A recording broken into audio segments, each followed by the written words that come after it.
Back in my final year at MSU, I was invited to take part in a research expedition to the Esjönja wetlands in northern Sweden. It was part of an exchange through the AWC, funded by members of the Arctic Council and private actors in the area. Me and Roger Dawson took a flight in early May. During the 55-minute layover at Arlanda, we met up with Helene Angermark from the Royal Institute of Technology. When we arrived at Umeå Airport, we met up with the last member of our expedition, Camilla Ostermo from Luleå University. From there, it was just a long drive north. The Esjönja wetlands are enormous. We're talking about 700,000 acres of mire and wetland just above the Arctic Circle. In optimal conditions, and excluding factors such as sleep, food, terrain, and weather, it'd take about 11 days to walk across. In my head, it conjured up images of the dead marshes from Lord of the Rings, but Helene assured me it was nothing quite as dramatic. Roger and I had no idea what to expect. We'd gotten our equipment pre-purchased. The Swedes were in charge of everything practical on site, excluding our personal equipment.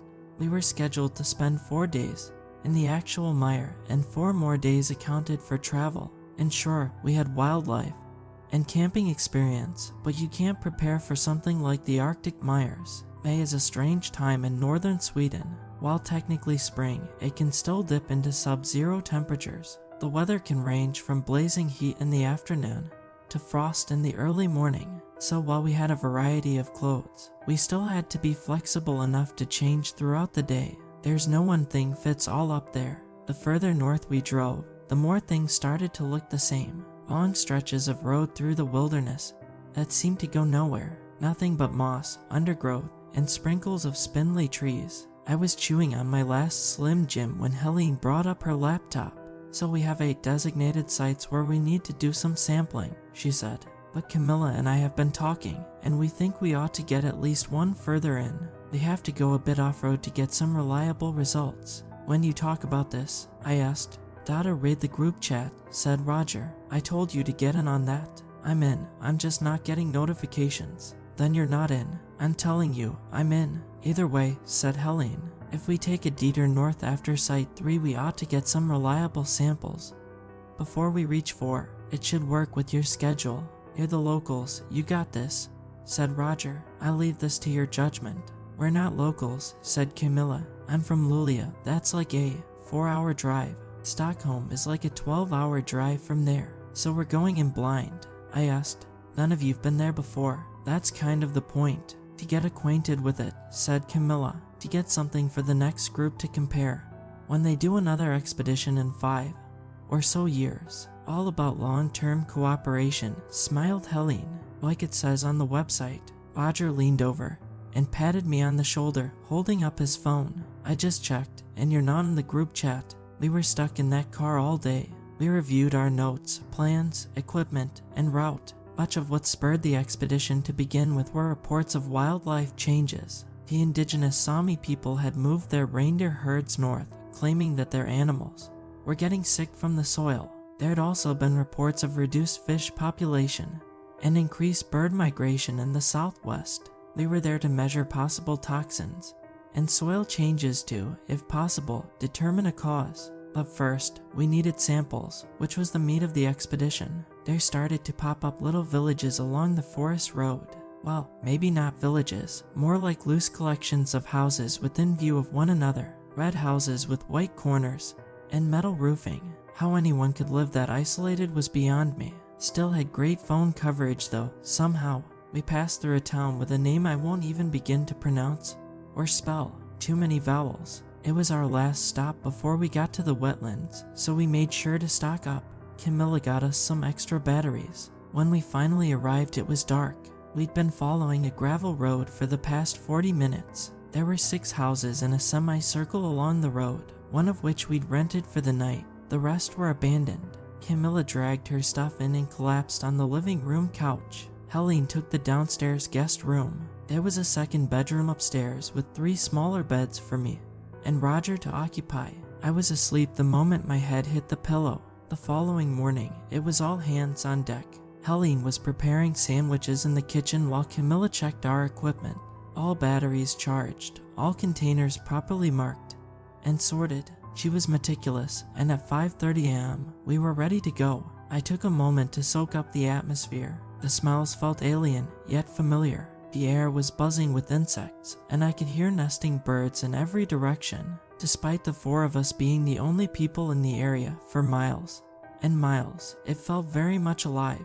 It was a vast forest without a canopy, with the waking sun gazing down on us from an endless sky. Helene took the lead, with Roger following suit. Then there was Camilla, and finally me. There were paths marked with orange flags showing use the intended way. "Anyone know any good songs?" asked Helene. "You could teach us some," said Roger. "Preferably something we can pronounce. As long as we make noise," said Camilla. "It keeps the bears away." We began our rendition of Små Grodorna as we trotted along the path, going deeper into the wetlands. Minutes later, it was clear to me there'd be no way to navigate the mire. Without those little flags, everything looked the same. The same trees, the same bushes, the same moss, and no clear paths to follow. We weaved and bobbed through the mire. We all wore these tall rubber boots and pants, along with backpacks that only reached halfway across our backs. There'd be spots where we'd have to wade through water that could reach over our knees, so we had to keep as dry as possible. It was a pain to walk through, and I could feel a rash growing on my thigh within the first 15 minutes of walking. We reached our first site at 7 a.m. Camilla brought out the testing equipment. She and Roger took turns calling out what kinds of samples they were getting while Helene recorded it all on her laptop. I cataloged and stored everything. Took us about 30 minutes, all in all. As we packed up to move to the second site, Camilla pointed out something in the undergrowth. "Lots of animals here," she said. "Look." She pointed at the ground, but I saw nothing. I shrugged. "How do you say it?" "H. Dortron." "Helene, what's that in?" "Cloudberry." "Right, there should be cloudberries here. See the petals." "What the hell is a cloudberry?" chuckled Roger. "Never heard of it." "Makes great jam," added Helene. "Maybe we'll see some further along," said Camilla, "where there are less animals." It took us another 4 hours to get to the second site. We spun around in circles for a while and had to get the sat-nav to find our way back. Standing out there with water up to my knees, looking for those orange flags. It was scary. Camilla seemed confident though. "At worst, we'll just go straight southwest," she said. "As long as we can see the sun, we can navigate." True enough, when we got to the second site, there was a stretch of dry ground where we could rest. We stopped for lunch. Helene set up a portable stove to make us some coffee while Camilla and Roger got the samples. "Soil, water, vegetation, all kinds. Still nothing," said Camilla, poking around the moss with her feet. "H. Dortron." "Cloudberries," Roger added. "Right, cloudberries. All gone. Is that strange?" I asked. "Sort of. Reindeer usually don't go this far out." We finished up and moved to Site 3. We were finished just after dinner time. We had a few more hours until sunset, so we decided to move north. Camilla and Helene had mapped out a place where we could get more reliable samples, and it'd just be a few hours off the trail. There'd be plenty of dry land to set up camp as well, so it didn't mess with our schedule too much. When we stepped off the trail and left the orange flags behind, I got this itch along my spine, like I was stepping into something out of my control. Those little flags were the only trace of civilization left. Without them, we were in the deep wilds, and still no cloudberries. We set up camp around 8 p.m. The sun was getting low, but we had plenty of flashlights with us. We changed our clothes, set up our tents, and crawled into our sleeping bags. Camilla read an article on erosion, and Helene uploaded her best images to Instagram. Even now, we still had great cell coverage. Roger was taking notes and double-checking our batteries. I twisted and turned back and forth for hours, but I just couldn't get any shut-eye. My eyes kept popping back up. Long after the others were asleep, I was still up. It was useless to keep trying, so I decided to walk it off. I stepped out of the tent and wandered around for a while. The horizon was blood red, and the sparse trees cast long, gangly shadows across the camp. A thought hit me. We'd forgotten to set up the mosquito lights. This place ought to be flooded with mosquitoes, but there was nothing. It was all quiet. Not a bird, not an insect, nothing. Just creaking branches, carefully swaying in the wind. Compared to what we'd felt when we first stepped into the mire, this was dead. It was almost midnight when I saw something in the distance. There was this long stretch of ankle-deep moss water next to our campsite. I looked out across it for at least 10 minutes before I realized that one of the trees wasn't a tree, it was a reindeer. The thing had been standing perfectly still, not even moving its head. I'd mistaken its antlers for branches. I sat there looking at it for at least half an hour, and in all that time it didn't move a muscle. Not a twitch of the neck, nothing. Never seen anything like it. Eventually, I got back in my tent. I barely got any sleep. The reindeer was gone by morning. I told Camilla about it, and she insisted that they were skittish creatures. They'd stay away from us. Maybe it was just curious. We got the extra samples early in the morning and started to move east towards our main route. By then we all had soggy feet and a sour mood. Camilla and Roger had along an intense discussion about preservation efforts and EU regulations, while Helene kept stopping to take pictures for her Instagram. At around 9 a.m., we all heard something in the distance. The discussion died down as we all tilted our heads and listened. At first I thought it was a wounded animal. There was this rising and falling squeal like a big bird call. It took us a few seconds to realize that it was a person, a monotone scream over and over, the exact same pitch and tone, this desperate, heart-wrenching death scream. Someone's calling for help. We circled back and tried to locate the sound, but it just seemed to get fainter and fainter, as if whoever called for us moved further away. We tried yelling back, but they didn't seem to get any closer. After about half an hour, we couldn't hear them anymore. Roger was visibly shaken, his cheeks flushed and eyes watery. We were all a bit uneasy about it. Camilla tried to make sense of it, saying it might have been an animal, but we couldn't figure out which one. Still, it had to be an animal. Had to be. As we made our way to Site 4, we shared our thoughts. There were a lot of things out there that didn't add up. No birds, no insects, no animal droppings or markings. It felt off. We found our way back to the main route with the orange flags. Following them, we spotted something that would come to haunt us forever. On the path ahead was this large overarching tree, much larger than others in the area, and from the tree hung no less than 4 reindeer carcasses. They were seemingly placed there, the antlers tangled into the branches. Dry and tattered flesh dangled like sick fruit, hooves gently tapping against one another in the mild breeze, like a nightmare wind chime. Helene put away her phone, and Camilla stared, slack-jawed. Roger looked at me for reassurance, but I had none to give. Camilla tried to say something but lost the words along the way. Composing herself, she gave it another try. Sometimes the bears, they hide their prey. This isn't hiding, said Roger. This is full display. I don't know what to tell you. We looked around, spotting strange markings on the bark, mostly hoof marks, but also something else. We were all shaken after seeing it. It haunted me. I could almost imagine hearing the dead hooves if I stopped to listen. Helene had gotten her phone back out and didn't look up from it. We got to Site 4 at 1 p.m. Same procedure as always. Camilla and Roger got the samples. Helene took notes. I cataloged and stored it. We had a late lunch but couldn't find anywhere to set up the kitchen to make coffee. We were going into the deeper mire and dry land was getting sparse. Following the orange flags, we had to stop several times to navigate. We were coming up on what should be a large lake, but there was nothing there. A slope into more moss, with no trees. If anything, it looked like the water had been drained. Helene took some pictures, but Camilla was convinced we were off track. There was no way a lake would disappear on its own. We had to be going the wrong way, no matter what the sat-nav was telling us. Still, we followed the flags, and just past 2 p.m., we got to this enormous open space where the trees spread out. We could see for miles ahead, and somewhere out there, we heard it. Again, someone calling out for help. The same monotone scream, the same pitch. This time, we didn't call back. Instead, we just stood there, listening. We identified at least 2 sources, one to the northeast, one to our west. The screams were coming from 2 different directions. It has to be a bird, said Camilla. A mating call, or that's not a bird, whispered Helene. That's a person. What's more likely, Helene asked Camilla, that a pair of identical twins are following us and calling out to us, or that we're hearing the echoes of a nesting bird? I don't think anyone here is an ornithologist, said Roger, so we can't tell for sure. But yeah, I don't think that's a person. It's saying H-Jalp.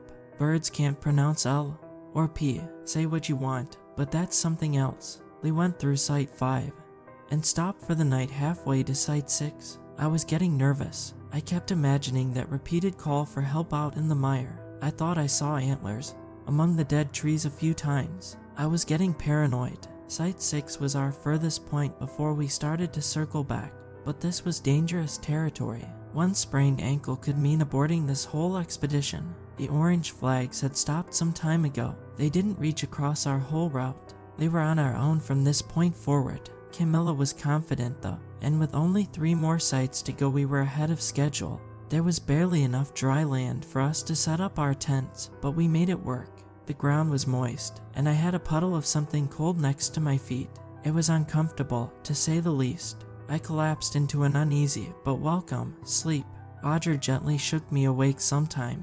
In the middle of the night, he held a finger to his lips and motioned his hand to his ear as if telling me to listen. There was that scream again, and it was much closer. I dressed myself and got out of the tent. Camilla and Helene were already up. We all huddled together at the edge of our camp, looking out across the mire. It was too dark to see, but the screamer couldn't be far off.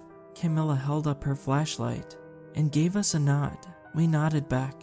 We had to see what this thing was. She turned on the flashlight. There were a dozen reindeer about 60 feet ahead of us, all standing at the exact same angle, looking directly at us. No one blinking, moving, or recoiling from the light. They all froze, not wanting to make any sudden movement. These were supposed to be timid woodland creatures, but something was off. One of them slightly opened its mouth, stared at us, and called out a perfectly human-aged yelp. Helene covered her mouth, holding back a scream. The reindeer, one by one, called out to us, all with the same mechanical movements. An identical voice, aged yelp. That was eerie. Roger decided enough was enough, and got up. He tried to make himself big, stretching out his arms and waving them up and down. He huffed and yelled, trying to scare them off. They didn't react in the slightest. That is, until the reindeer at the very front turned its head to look directly at him. It slowly raised its front legs and leaned backwards. In a matter of seconds it was standing upright, like a human. The others coalesced around it, circling like a school of sharks, all while screaming out, over and over, calling for help. Don't provoke it, whispered Camilla. They're sick. They look sick. We should go, said Helene. Right now. No one argued. Camilla stood guard while the rest of us packed up as quickly as possible, all to the sound of constant screams for help. We were sloppy, but considering the panic I had building in my chest, it was a miracle we got anything at all. Roger and I were halfway through stuffing the tent into its bag when we heard something. Movement in the woods, and another scream for help. This time, from the west. Roger got another flashlight and checked it out. As he turned it on, I could see a dozen more eyes looking back at us. They were much closer. They're everywhere, gasped Roger. They're everywhere. It's a herd, said Helene. The Sami they used to move herds through. She was interrupted by another scream, this one by a reindeer right next to us, within arm's reach of Camilla. But the scream was lower, drawn out, and much clearer. The upright reindeer in the middle of the mire was still standing there, staring at us. As the scream died down, we all held our breaths. No one wanted to move. No one wanted to act. It all hung on a threadbare balance, and anything could tip the scales. Then, chaos. Hooves came trampling through camp. These massive 300-pound creatures, running completely wild, knocking into one another, crashing through bushes, running headfirst into trees, stumbling over rocks and roots. They were like frenzied sharks, smelling blood in the air. One of the reindeer reared up and bore down on Camilla over and over again. I could hear her chest snap as all air was pressed from her lungs. Her flashlight tumbled out of her hands, rolled into the mossy water, and was swallowed by the dark. Roger took off running, but didn't get far. One of them bit into his arm as he tried to get past, sending him reeling into the ground. From there they had no trouble pounding him into a pulp, heavy hooves breaking bones like they were dry pasta. It was absolutely, dreadfully morbid. I crawled on all fours, trying to keep out of sight. There were so many of them, but they only seemed to attack what was directly ahead of them. Still, one might stumble over me and decide to kill me, but I was running out of options. I kept to the ground and moved slowly, my hands sinking into the inch-deep moss, the ice-cold water floating to the surface. My veins ached. There was screaming all around me, and somewhere in the torrent of wails, both Roger and Camilla had gone silent. One of them almost tripped over me, giving me a mild kick to the chest. I say mild only because it didn't kill me, but I'm pretty sure it bruised a couple of ribs. Another stepped on my thigh, ripping open a 2-inch long cut along the side. Still, little by little, I made it out. I kept going forward. No matter the sound, no matter the pain, I kept going. As the sun rose, I couldn't hear them anymore. I collapsed in the moss, panting like I'd run a marathon. There were no songbirds, no insects, nothing. Just me, the sun, and the mire. I used the elastic band from my underwear to make a makeshift bandage, using dry moss from a tree to soak up the blood. It wasn't a deep cut, but it could easily get infected. I could still stand, but I felt the sting of pain in my chest with every breath I took. I could see a deep bruise forming, going straight from blue to a reddish purple. I was lost. I was in the middle of nowhere, with little to no equipment. I've never been so freaked out in my entire life. I screamed and cried. I don't know for how long. One moment I wanted to lie down and just wait for someone to find me. The next moment I wanted to run blindly straight ahead. After a while, I composed myself. I thought about what I'd learned about the area and what I'd seen. I knew there were flags put up along safe routes. I could also use the sun to navigate.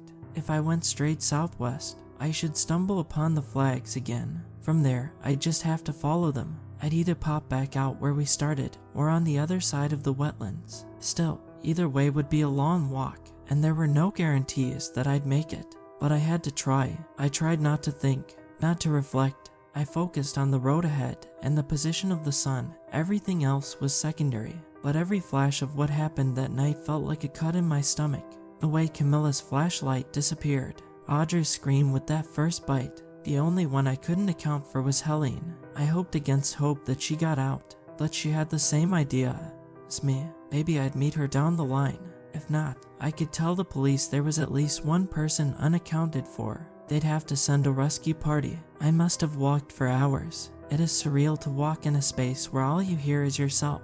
There's usually some sort of external sound. A car passing by, a squawking bird, a humming motor, something, somewhere, off in the distance. Out there was nothing, just the ever-present crackling sound of dry branches snapping under my heels as I limped forward, step by step.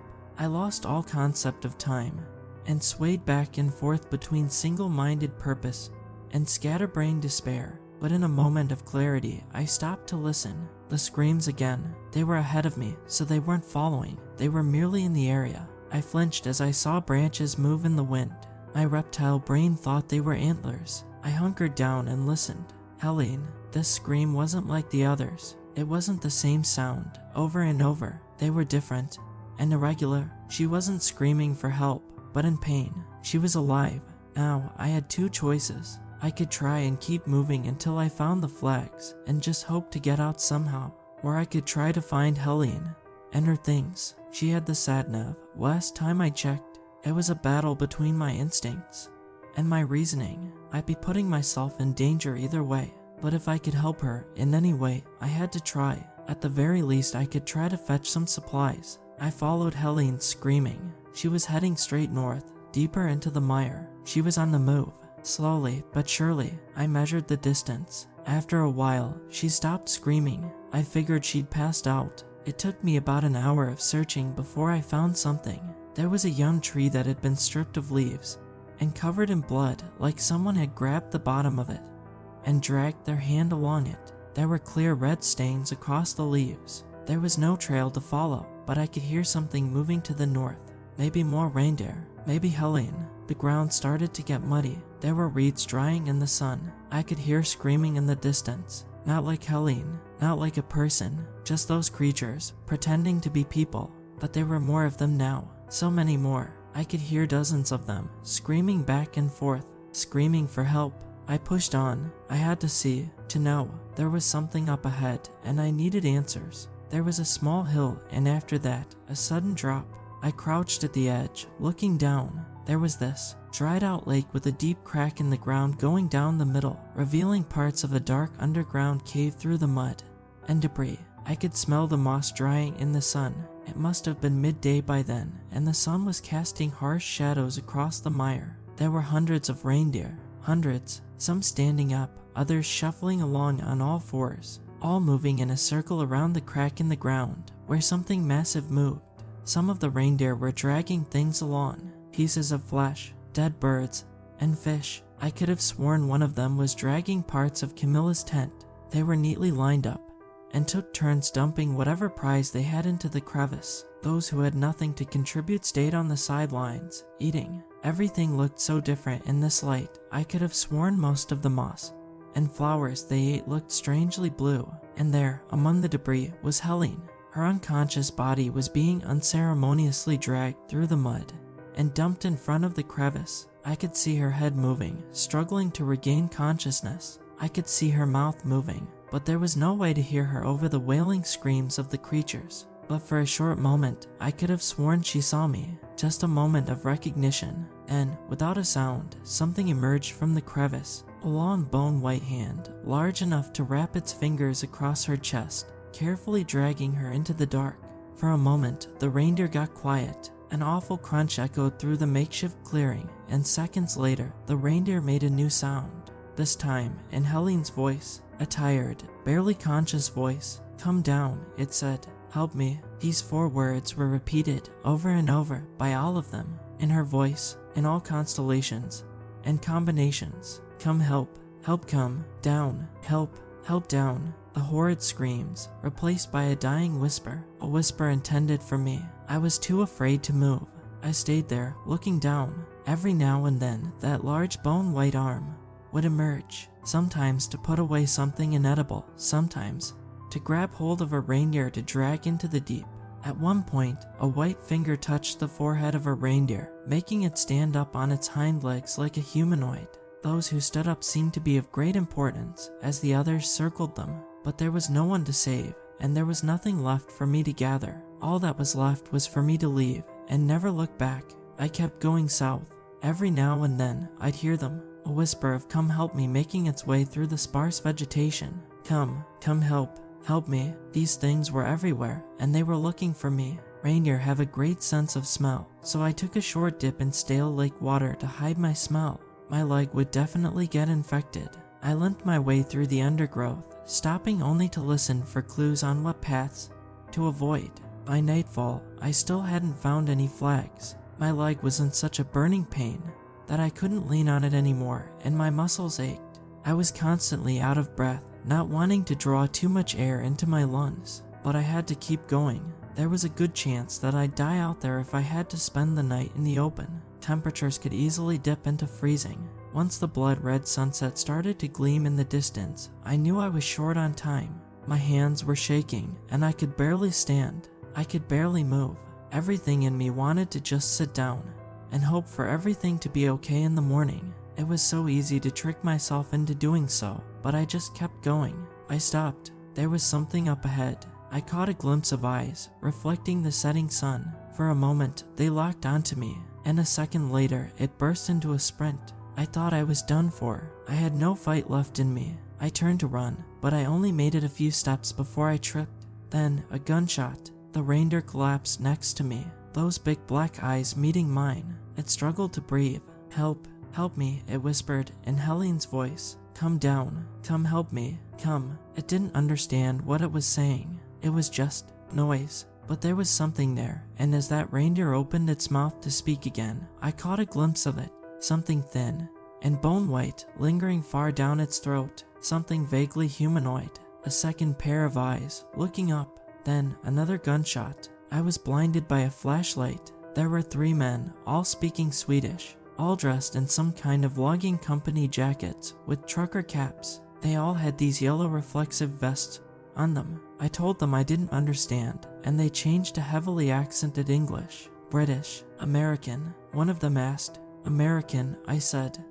There was. "I attack." "Yes, they attack." He nodded. We know, come." The 3 men dragged the reindeer away, tied a rope around its antlers, and made a great effort to hoist it up a nearby tree, just like the tree I'd seen with the others just days prior. "Keeps them here," said the man who'd helped me.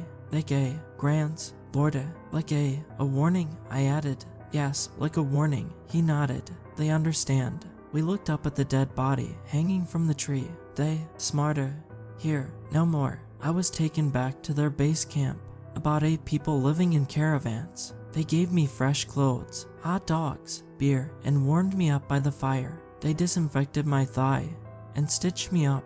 While I tried to sleep off my upcoming fever, they called the police and the embassy in Stockholm. And the next day, I was on a plane back to the States, like nothing ever happened.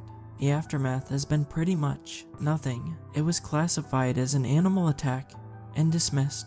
I talked to a few people from the AWC about it, and they called it a sincerely regretful incident and asked me to remain discreet as to not discourage future climate change studies. The AWC still operate in that area. By the way, I've gotten no answers as to what they've done with the soil samples or if they ever looked into what I saw in the mire. All I know is that no one wants to talk to me about it. The only people I've gotten answers from were the hunters. They were eager to share their stories, claiming that the government refuses to listen. I'm still in email contact with some of them, and there's a lot to unpack.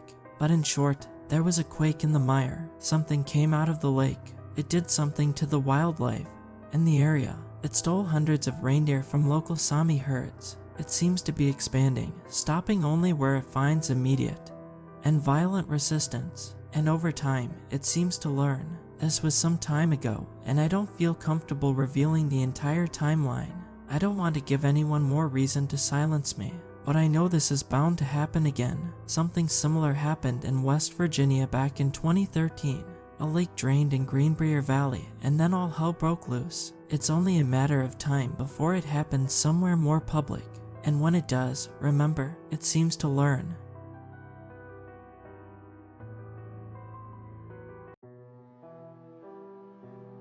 Two years ago, I finished my degree at a university in Massachusetts. It's a prestigious institution with a rich history, and I decided to stay on and try to work on a master's. My major is in physics with a specialism in electrical engineering, and towards the end of my 4th year I spent a lot of time networking and socializing with doctors and professors, hoping to land a good graduate program.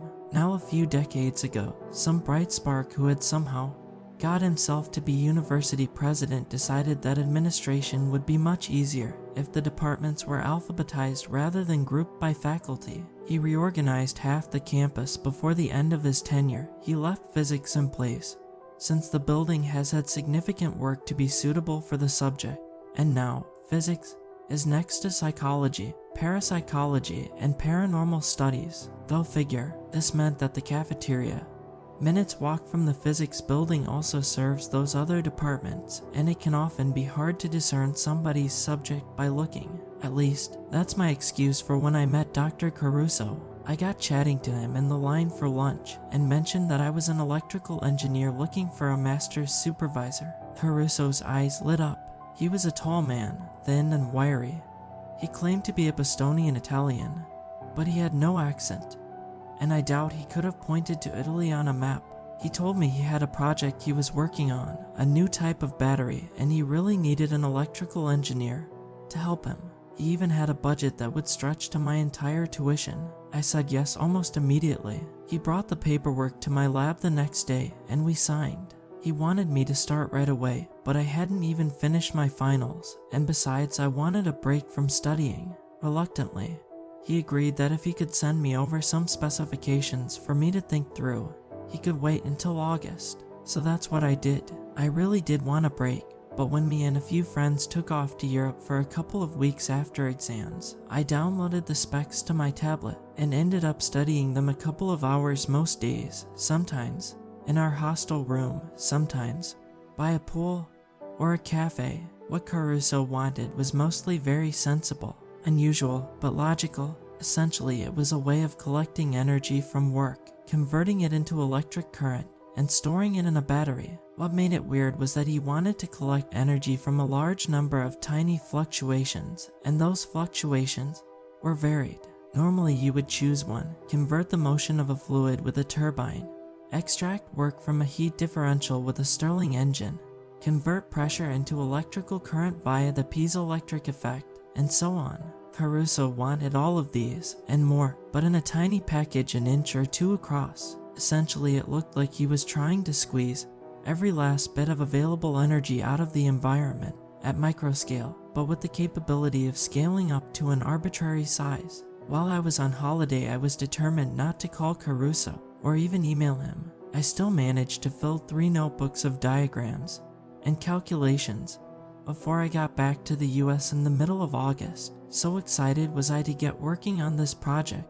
It was a lot of work, and I spent months tinkering before a problem arose. Jenny, one of the administrators in the physics department, called me into her office. She asked me about the procurement forms I'd been submitting and who they were for. I explained, showing her the paperwork I had with Caruso's signature on it. It was only then that I learned Caruso was, in fact, not a physicist. He was in paranormal studies. We'd met in the lab plenty of times and had meetings and discussions in the cafeteria, but I realized I'd never actually been to his office. I excused myself and called my supervisor, asking him to explain himself. He arrived at Jenny's office about 20 minutes later, apologized for the misunderstanding, and arranged for money to be transferred over to cover the costs. Jenny was happy, but I was not. I asked him to come to the lab to check on something, closed the door, and gave him an earful. I don't think the closed door did much for privacy. I showed none of the respect usually due to your supervisor, and even the radio astronomers on the roof could probably hear me. Surprisingly, Caruso was not upset or angry. He didn't raise his voice. He just waited until I'd run out of steam. Then he looked at me, said I'm sorry, and invited me to his office in Para. I'd never actually been to the Paranormal Studies building. For all its spooky reputation and the occasional weird rumors coming out of there, it looked very respectable. I don't think the building had been redecorated since the department had moved there in the 80s, but it was clean, well kept, and a lot tidier than most of the physics building. If you didn't read the titles of the books on the shelves, it could have been mistaken for psychology, or mathematics, or even an accountant's or lawyer's offices. Caruso's office was much the same. He had an old but nice wooden desk with a desktop computer and half a dozen books pulled from the shelves behind it, but apart from a half-empty coffee mug, everything was very clean. He even had a couple of armchairs in there. In physics, you're lucky to get an office chair with wheels. He took one chair, and I took the other, and I felt like we should break out smoking pipes and discuss classic literature. Of course, that's not what we did. Caruso apologized again and promised to tell me exactly what he was doing. It was about ghosts. It took every ounce of restraint in my body not to roll my eyes. I resolved to let him finish talking, the same courtesy he had granted me half an hour earlier, and then make up my mind. Ghosts, he explained, may or may not exist, but that wasn't the point. Alleged hauntings most certainly do exist and exhibit physical manifestations. Whether they are environmental or paranormal, these effects are real, and ghost hunters have been measuring them since the 19th century, but until now, nobody has thought to harness them. People who claim to have experienced hauntings describe sudden changes in air temperature, strange sounds, and feelings of dread. More macroscopic effects might include wind, or even objects moving of their own volition. All of these, Caruso told me, could be harnessed to provide energy. Feelings of dread, I asked, breaking the promise to myself not to interrupt. Caruso explained that skeptics have written this off as a number of different phenomena, but are generally keen on infrasound, sound at a frequency too low for human hearing, but that can nevertheless be sensed. Back in the 80s, a British researcher had experienced a haunting in a lab, as had several other people who worked there. He eventually traced it down to a faulty extractor fan emitting infrasound. He got it fixed, and the haunting stopped. This was a physical phenomenon, with a simple explanation, but still, one that could be used to extract energy. Caruso continued like this for some time. I was getting increasingly skeptical about the work. You could make an interesting gadget for party tricks, but I couldn't see how our device could possibly draw enough environmental power to charge a phone, let alone supply an entire house. Caruso urged me to continue the work, replying that even if it didn't result in anything practical, I'd still come out with a master's thesis. So I kept going. It was well into my second year before I had something really usable, a square of miniaturized electronics, 2 inches wide, that could, at best, draw 0.3 milliwatts of power from the environment. And so last November I carried my equipment to Caruso's office for a demonstration. Despite its age, Paranormal Studies has much better environmental controls than the physics labs. We control the environment in small containers for our experiments. They control the environment for the comfort of their staff. This is nice, but it meant my galvanometer barely went above 0.1 MW. Still, this was enough for Caruso to let out a little shriek of excitement. When can we test it in the field? I told him that a single module had a maximum power rating of 20 MW. It was a prototype and far from optimized, but I'd done some calculations that showed that to power a typical US household, at best we would need so many of these connected in parallel that the final product would be the size of a large fridge. Caruso pointed out, quite correctly, that this is exactly why he'd recruited an electrical engineer, and that something the size of a fridge was a good trade-off for having electricity and fuel bills of zero. But I replied, even if I could get the maximum power up, there simply wasn't the energy available in the environment to reach anywhere near that maximum. Caruso gave me a sly look, the kind of look your co-conspirator might give you, except I wasn't in on the conspiracy. Just work on the electronics. Have it ready by March 1st. I'll sort out the environmental problem. Well, this guy was paying my entire tuition, and the budget he'd arranged with Jenny was several times higher than most grad students in physics. Over the next few months, I worked on an improved prototype, figured out how to automate much of the production, and built an aggregation system to route all the power to a central supply point. On my March deadline, I had a device about the size of a backpack, and indeed, I fitted it all into a backpack for easy transport. I was regularly pulling upwards of 500 MW in the right conditions, but nowhere near the theoretical maximum of 200 W, enough to power a small LED from a device that could almost run a hairdryer. When I showed this to Caruso, he delightfully declared, "It's ready." "Ready for what?" I asked. "A proper test. Bring it here tonight. I'll meet you on the steps outside the department at 7. So I did. In the last light of evening, we got into Caruso's car and set off. There are a lot of very old buildings in town, many dating back to pre-Civil War, and of course, this means lots of ghost stories. I've never gone in for that much, but I recognize the house we parked in front of. I've passed it plenty of times, and in the summer it's not uncommon to see a tour guide talking about it to a group of tourists, or sometimes locals on a workplace evening out. The house is 3 stories tall, with wood paneling on the outside. The windows are small, with diagonal grids, I think made of lead, except for a couple which have been smashed and boarded up. Nobody has lived there for quite some time, and it shows. There is a small yard out front, mostly overgrown, and it took us a bit of effort to maneuver through the path to the front door. To my surprise, the door was locked. Caruso, apparently having anticipated this, brought out a crowbar from his inside coat pocket. I was slightly alarmed at how easily he broke in, and made a mental note to ask him later how a paranormal studies researcher is so adept at breaking and entering.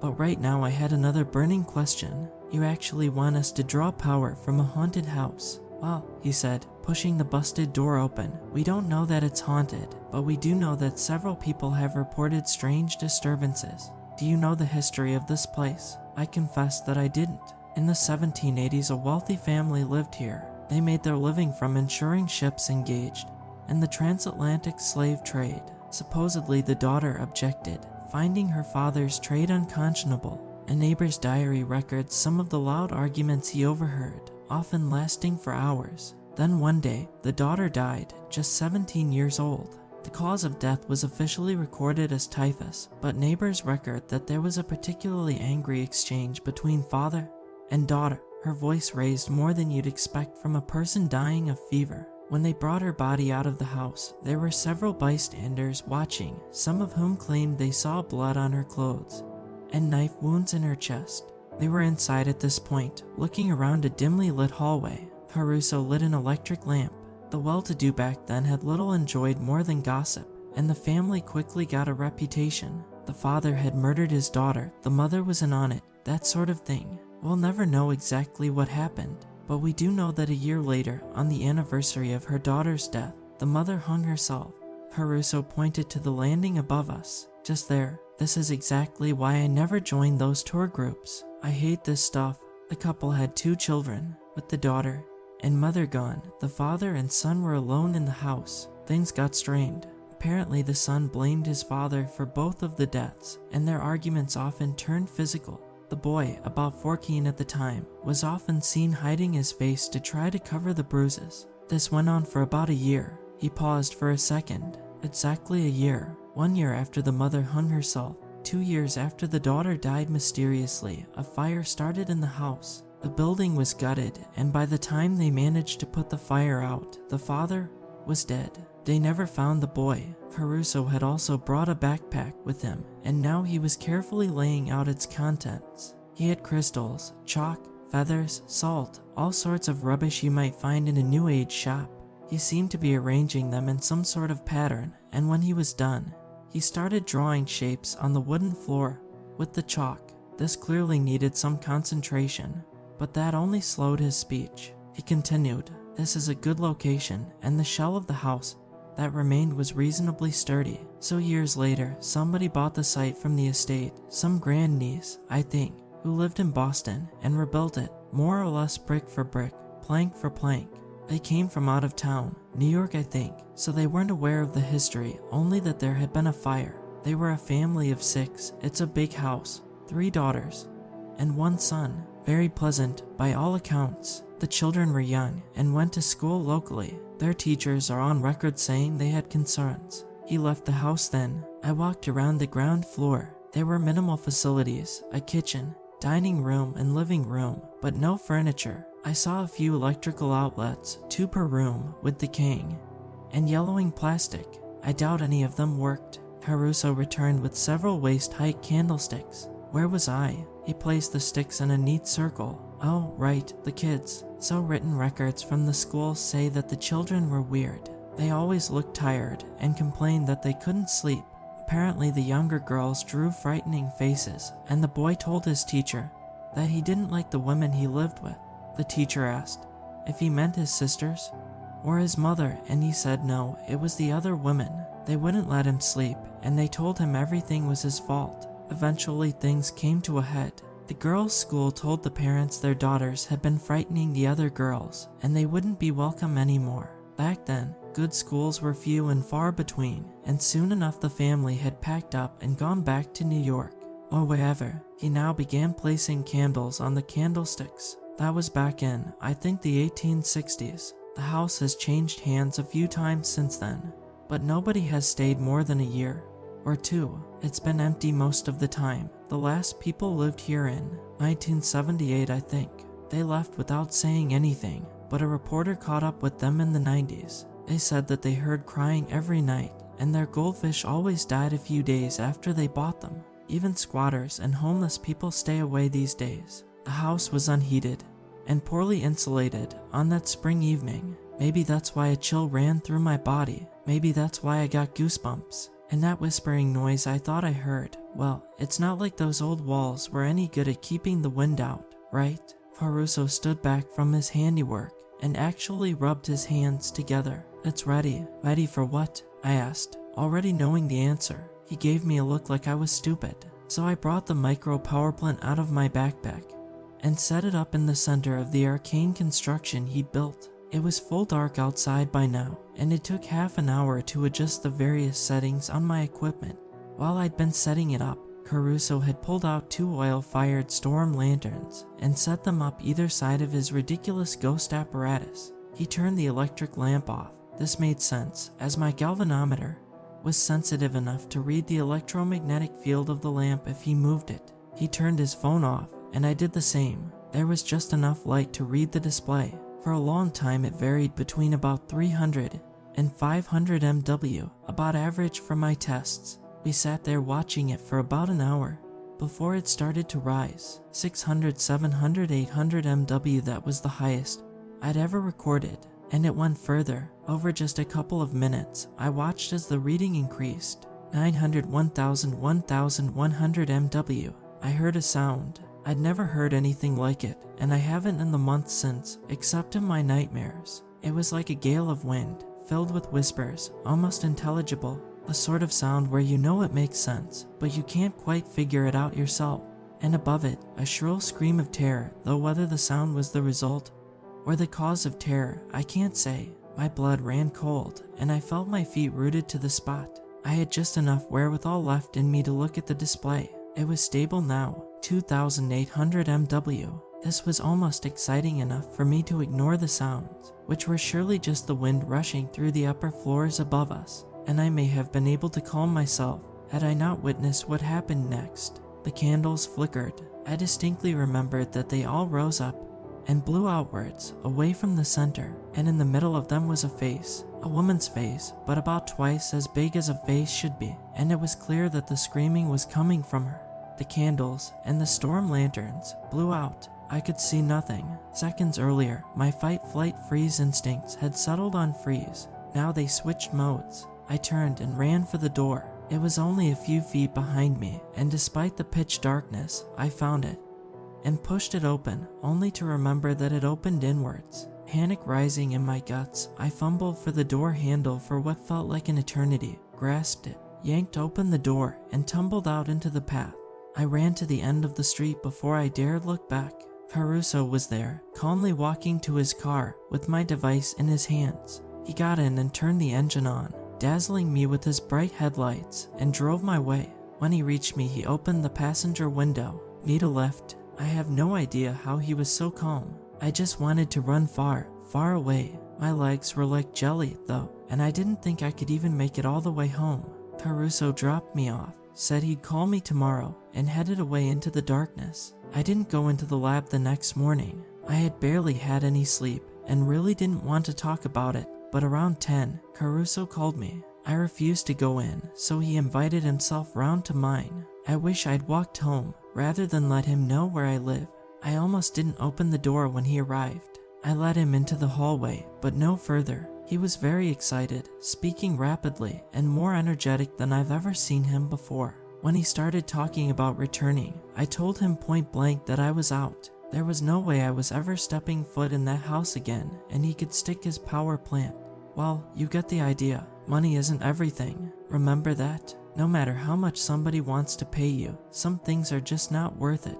Caruso brought a brown paper packet out of his jacket and handed it to me. I opened it. It was full of 50s, $10,000. Call it hazard pay. Just one more test. Tomorrow night, then you never need to go back. You can finish your master's in the lab. No more field trips. Even with my tuition covered, I was barely making my rent. $10,000 would pay off my debts and cover my costs to the end of my master's, maybe more. I accepted. I spent the next 2 days making adjustments to the device. It drew multiple watts in the previous test, enough to power a small light bulb, so I built a new display, a 10 by 10 grid of bulbs which would come on in sequence to show the power draw.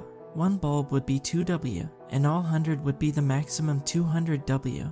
I met Caruso in front of Paranormal Studies around 7 on March 3rd, and we set off once more to that cursed house. It looked just as it had 2 nights earlier. The door was still busted open, and we set everything up the same way as before. I came prepared this time. I had secretly hidden several flashlights in my pockets, as well as some high-intensity light sticks I got from a hardware store, and I had a pair of thermal imaging goggles I borrowed from the lab. I wore them on my forehead, turned off to avoid causing interference with the device. They were only for emergencies. I considered a weapon, but what use would that be against a ghost? Besides, I told myself, ghosts aren't real. We had been in the dark, in an eerie house with a bad reputation, and Caruso had just told me a spooky story. In that state of mind, of course my brain would conjure up a phantom face. I remembered how he had been so calm walking out of the house. No doubt he hadn't seen anything, and it was all just my imagination. I turned on the device to test it before Caruso had lit the candles. I was getting 1,200 MW already, and the first bulb was clearly visible in the darkness. He then lit the candles, one by one, and I watched the power increase. The heat engines in the device should be able to draw something from the candles, but only about 20 MW. The second bulb lit up, then the third, then the fourth. Over 8W. Again I heard whispering. No, I told myself, it's just the wind. It was the wind 2 days ago, and it's the wind now. The power draw was steady now, with 7 bulbs lit up. Still a long way from maximum, but far more than it had any right to be. Something suddenly occurred to me. Caruso, I said, fearing the reply. That girl died on a certain date. Then the mother died on the same date a year later. Then the house burned down. Yeah, that's right, he replied. March 3rd, tonight. Damn ghost stories. What are we getting? How could he be so calm? I told him we were on 15W. Not enough. I was worried about this. The ghosts are too old. We need something fresher. That didn't sound good. I was getting seriously worried and questioning whether all this was worth 10,000 bucks. Caruso went back to his bags and pulled out a small plastic box. Inside was a mouse, and while I decided against weapons, he had apparently brought a 6-inch knife. What? Caruso, no, I shouted, but it didn't help. He took the mouse, which was just waking up, to the middle of the circle and slit its throat. The wailing sounds that I'd been so desperate to pretend had just been the wind intensified. The candle flames flickered and grew, and I saw blue light streaming out of the mouse's corpse like ribbons fluttering in the wind. More bulbs lit up. The second row was partly on now. We were pulling 25W of power, and it stayed there. My heart was pounding. Adrenaline pumped through my veins. Somehow I managed not to turn and flee. I turned on my thermal goggles. They would make next to no difference to such a high power draw. The room was mostly dark, but the candle flames, bulbs, Caruso, and slowly cooling mouse cadaver were bright white. Still not enough, said the glowing thermal image of Caruso. A mouse isn't going to cut it, if you'll pardon the expression. What are you saying? You want to kill 20 mice over these things, then sell them in a department store? No, spectral energy doesn't work like that. 2 mice wouldn't work. It needs to be one large sacrifice. Something with a bigger soul, if you will. What the hell was Caruso talking about? He said nobody had tried this before, but who knows what he'd read in those kooky books on his shelves. Then it dawned on me. He meant people. He wanted to build hundreds of these, thousands, and kill a human being over each one. 2 centuries earlier, the house had been the scene of a violent confrontation over the ethics of slavery. Now history repeated itself, except somehow, this lunatic had managed to find something even worse. He argued that these devices could halt global warming and stop oil wars. I argued that murder was wrong, no matter what. He said it would save more lives than it cost. I shouted him down, called him evil, a psychopath. Even more animated than before, Caruso stepped closer. He got right in my face and yelled that we had to do this. I pushed him away. He pushed me back. I aimed a punch at him. He dodged and hit me in the face. This knocked my goggles off. Oh, how I wish he had done anything else. The ghosts hadn't shown up in infrared, but now I saw them, clear as day. A young woman, bleeding from her belly, an older woman with a rope around her neck, a man with charred and blackened skin. All of them were glowing in the darkness, standing just 10 feet away, watching the fight. Then I noticed something I hadn't realized. Caruso was still holding the knife. I had to get it out of his hand before he decided to use me as his next test subject. I went to grab it. He swung it at me, and I leaped out of the way just in time. I'm not sure exactly what happened next. There was a scuffle. Either he grabbed me or I grabbed him, and we wrestled for a few moments until suddenly Caruso stopped fighting. He staggered back, blood gushing from his abdomen. I looked down. Somehow, during the struggle I had got the knife, which was now in my blood-soaked hands. Caruso fell to his knees, just inside the circle. He tried to say something, but I couldn't make it out. Then he slumped to the ground. The screaming intensified. Blue light streamed from his corpse, flooding the room. The light bulbs all lit up, brighter than ever. As I turned to run, the candles blew out, and the bulbs, pushed far beyond their capacity, exploded all at once. I grabbed the door handle, clearly lit up in the bright blue light, opened the door, and ran. It was about midnight, and I got home without anybody seeing my bloody hands. Nothing followed me from the house. That's probably my only good news. The next morning, after I got over the 5 shots of whiskey, I had to calm myself down. I called a lawyer, and then the police. Everybody knew I was working with Caruso, and his car was parked outside the house. It wouldn't be hard to connect the dots. When he was reported missing, I'm being charged with involuntary manslaughter. I told the police everything, with a few obvious exceptions. Seeing that I'd voluntarily turned myself in and cooperated with the police, the judge set a low bail. Ironically, she put it at $10,000, and I got a friend to pick up the package from my house. My court date is in a few months, and my lawyer says I've got a good chance of claiming self-defense. I might not have to spend a single night in prison, but the university kicked me out. My device is in police evidence, and I haven't had a restful night's sleep in months. I wake up screaming most nights, and I pray that the visions I see sometimes in the day are just trauma, rather than the ghosts of that family, and Dr. Caruso, and the mouse.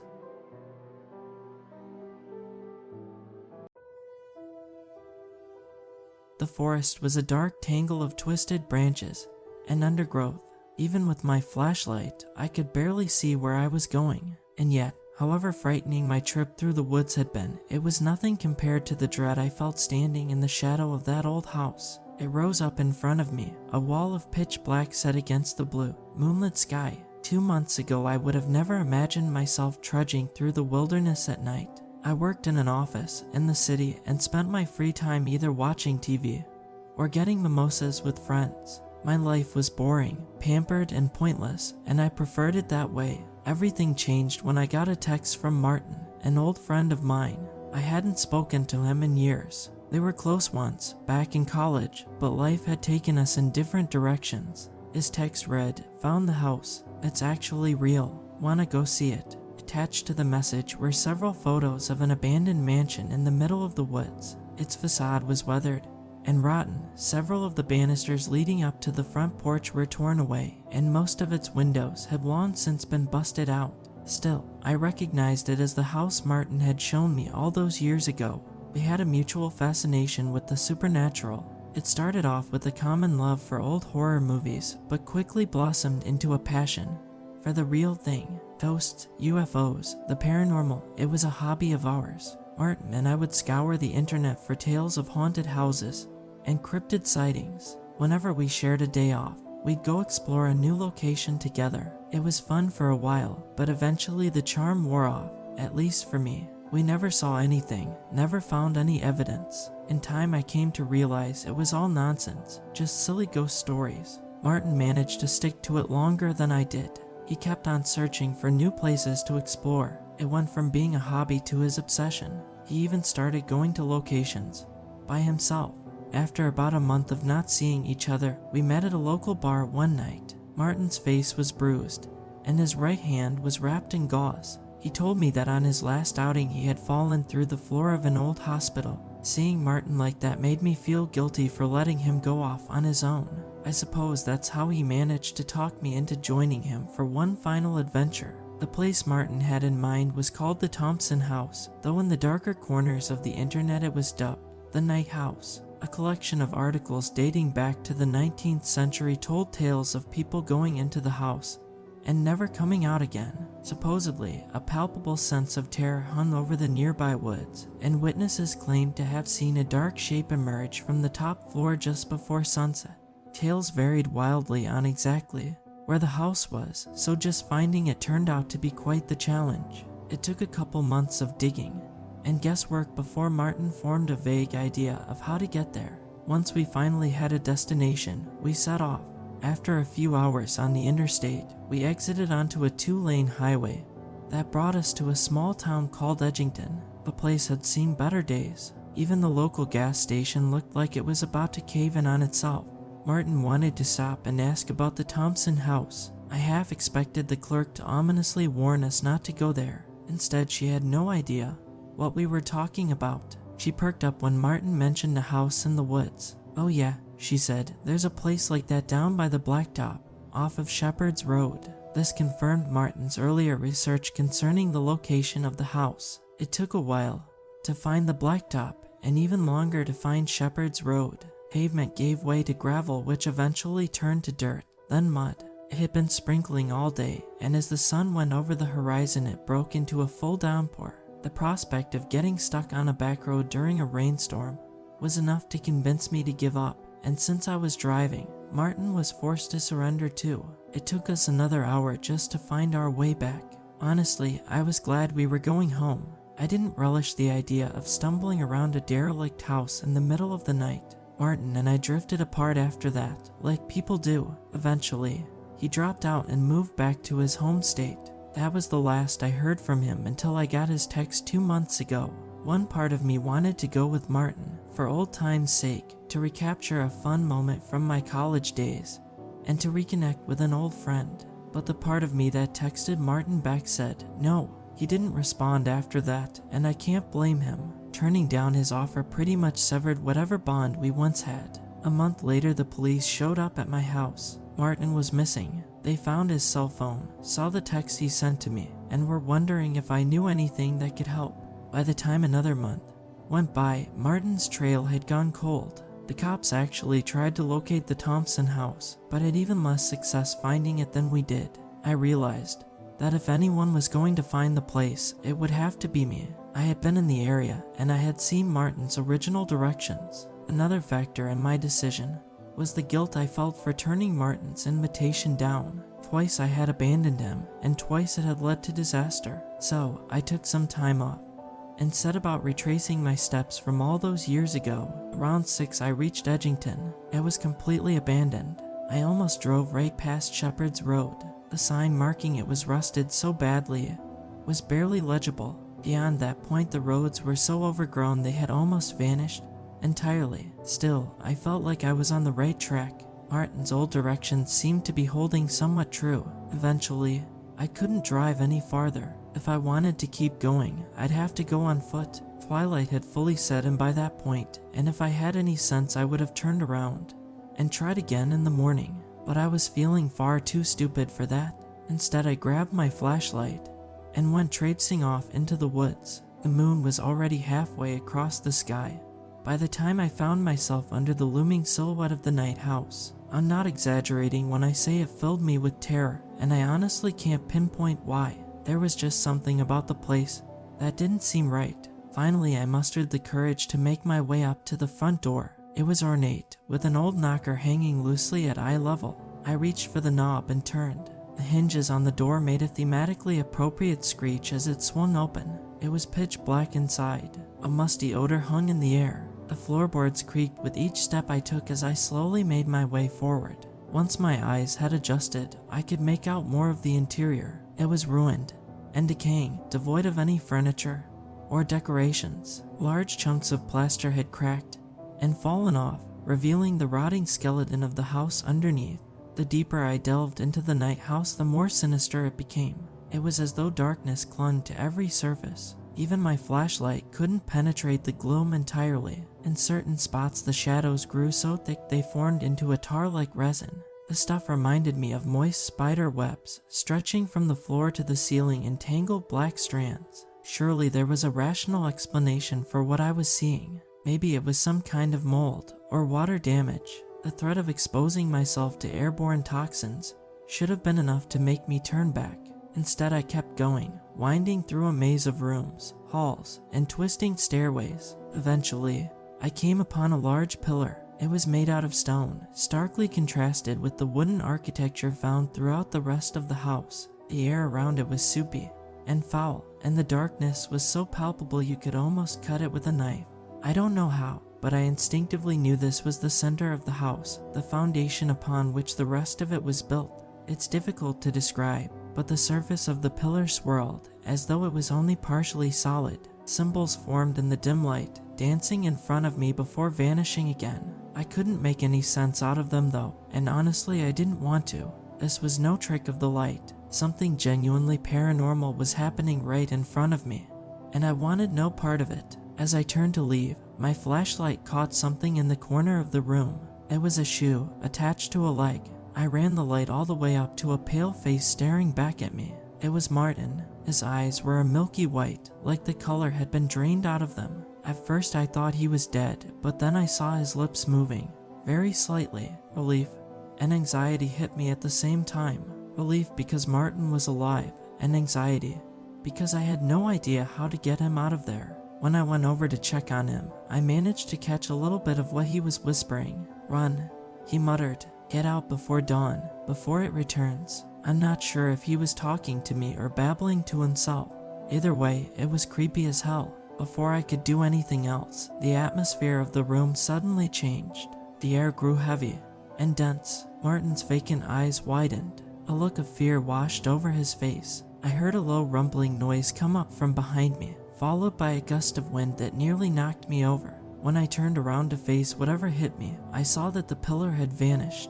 In its place was a column of pure darkness. An aura of cold gray light pulsed around its edges, similar to how light bends around a black hole. Another torrent of wind surged out of the void, even stronger than the last one. A sound of wood splintering filled the air, echoing throughout the hallways beyond. I watched in shock as the room started to split open. Long strands of that black webbing stretched out to fill the gaps in the walls, almost like connective tissue. The time for thinking had passed. I reached down to grab Martin. His body was icy cold, practically freezing. Even though he was mostly dead weight, I managed to pull him to his feet. We barely got out of the pillar room before the floor fell away entirely. I only glanced down briefly, but in that moment I could see the glowing column reach into the infinite darkness below. Something was down there, something vast and terrible. I could feel it. I turned and rushed down the hall, dragging Martin along as fast as I could. All around us the house was tearing itself apart, opening up like some horrific exoskeleton. The walls peeled back to reveal vast, cancerous growths studded with teeth and spider-like eyes. The house had unraveled to such an extent that I could actually see outside.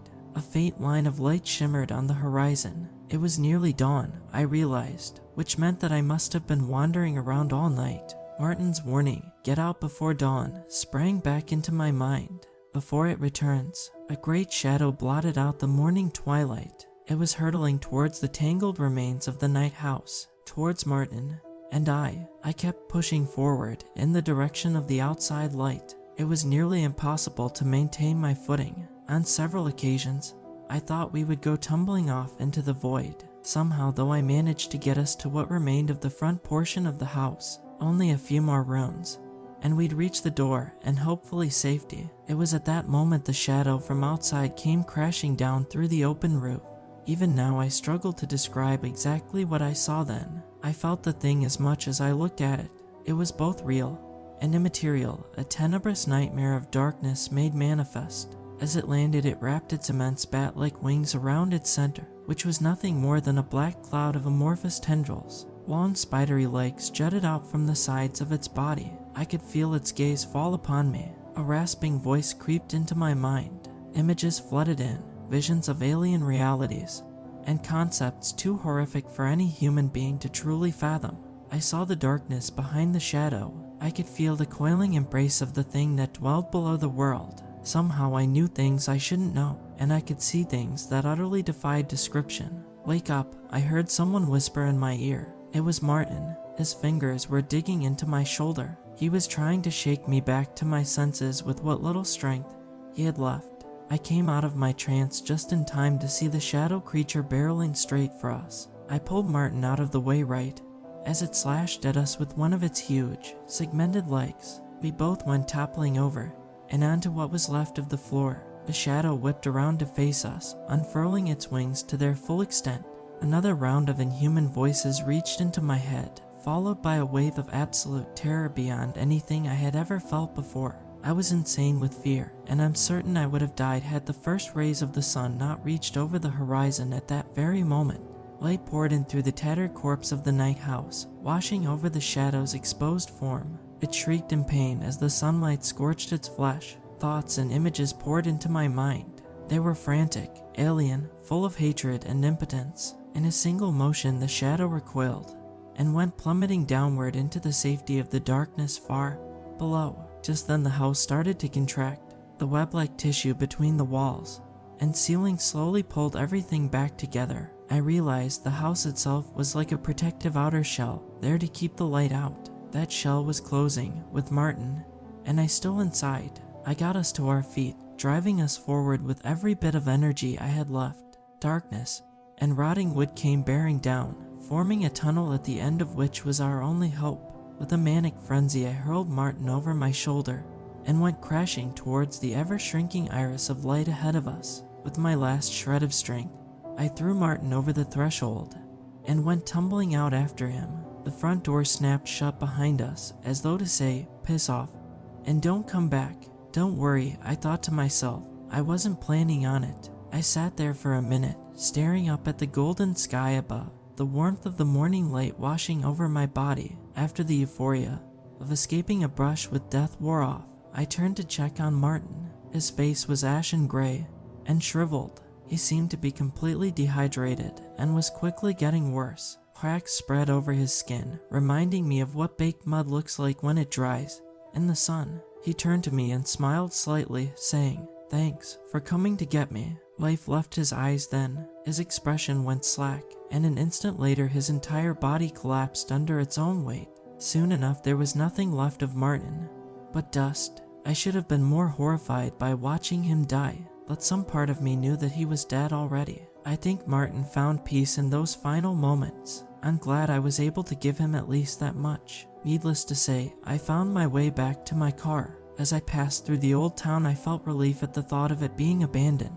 It was comforting to know that no one lived anywhere near the night house. If there was any justice in the world, it would stay lost in the woods forever. You'd think that after everything I went through, I would keep as far away from the supernatural as possible. I didn't though. The whole ordeal rekindled my fascination with the strange and unusual. I finally had the proof I was looking for. Granted, I couldn't prove it to the world, at least not yet, but I could prove it to myself, and that was a start. After plumbing the depths of the internet and sifting through all the hoaxes and crazy people, I've managed to find a few other individuals who have had experiences similar to mine. We've even formed our own little group of investigators. Our first outing is next week. We're off to explore a supposedly haunted house tucked away in a desolate corner of Montana. I'd like to think Martin would be proud.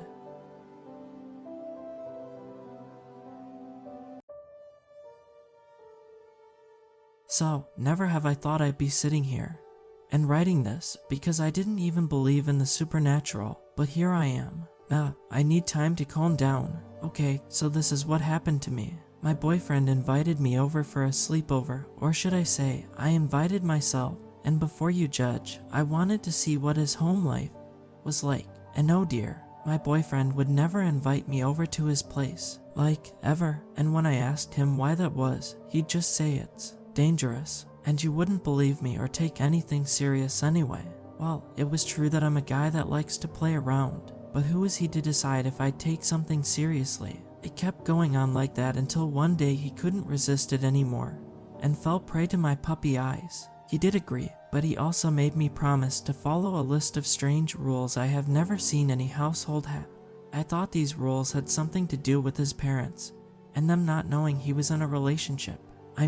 We're both guys, so it's highly unlikely that they'd suspect anything, but still. Now the rules go like this. 1. No petting Mark before it has had its meal. What, is it going to bite my hand off? Or something? A giggle escaped my mouth, but Julian didn't like that remark, and with a tone that meant business, he replied yes. If not even, eat you whole. Also, it's not funny. You promised to take this seriously. Okay, man, sorry. Wow, my stomach dropped, as this was the first time he's raised his voice at me like that. I don't like being yelled at, and he knows this. Just by those 3 sentences, I knew I should take this to heart because Julian is the cutest, nicest, and sweetest guy I know. 2. No talking to anyone past midnight in the house. Not me, not my parents, no one. If you see my parents or anyone past midnight anywhere in the house, ignore them. If they try and talk to you, ignore them, even if they look exactly like me. They are not human. If you want to make sure you're talking to me, ask me if I love you, to which I will reply no, which would be a lie, of course. If it's one of them, they will try and tell you what they guess you want to hear. Also, you may talk to them once. Wait, what the hell, man? Are you pranking me or something? Puzzled, I asked. What? No. And there he was, raising his voice at me. Again. 3. Avoid leaving my room past midnight. Do not under any circumstance leave the room if both you and I had fallen asleep past midnight. If you are thirsty, there's a water bottle on my nightstand. If there isn't, ask me to keep you company. The same goes for using the restroom. I was silent as a starry sky on a clear summer night while Julian was staring at me, his gaze piercing through my soul. Damn, I was getting scared. 4. Do not leave my room from 3 a.m.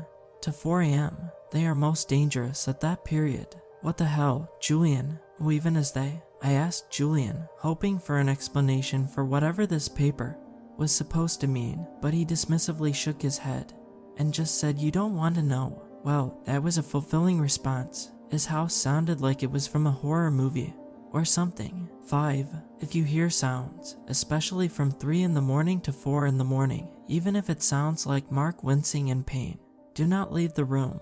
You can't save him. It's too late for him. Don't make me lose 2 things I love at the same time. Damn, even in this creepy note he knows how to be a sweetheart. I thought to myself, well, at least I know that you love me. To which after a few seconds, again frost cold, replied, "Yeah, I do." Even though it sounded like he was spitting blizzard, his words warmed my heart because I knew that he meant what he was saying. 6. Most important rule. Promise me that you will take this seriously and not do anything against the rules. I already did that. It was true, I was going to follow the rules, but my boyfriend doesn't seem to want to disclose why this is so crucial to him, but it was his home, and I was going to respect his wishes. What? Rule number 6. Yeah, good. Keep your promise. I was kind of getting used to this deep, cold-sounding voice of his. It was hot, but let's not get off topic. So anyways, I arrived at his house, and damn, do I have to admit that it was beautiful. The house itself was accompanied by a breathtaking garden, rich with flowers of all sorts of colors. Who even has the time to take care of all of this? The house was painted white, and it looked vintage, but before you call it basic, know that it could be foretold that its design looked like it was done by professionals, who must have taken quite a lot back in the day for this beauty. It was also pretty big, a 3-story house. I knocked on the front door, and Mrs. Miller's warm smile greeted me. "Hello, you must be Henry, right? Julian has been talking about you nonstop." She graciously opened the door for me, and as he stepped into their home, she uttered these words, "Mom, stop embarrassing me." And hey how, I like how he didn't deny his mother's statement. "You came just in time for dinner. I've made chicken soup.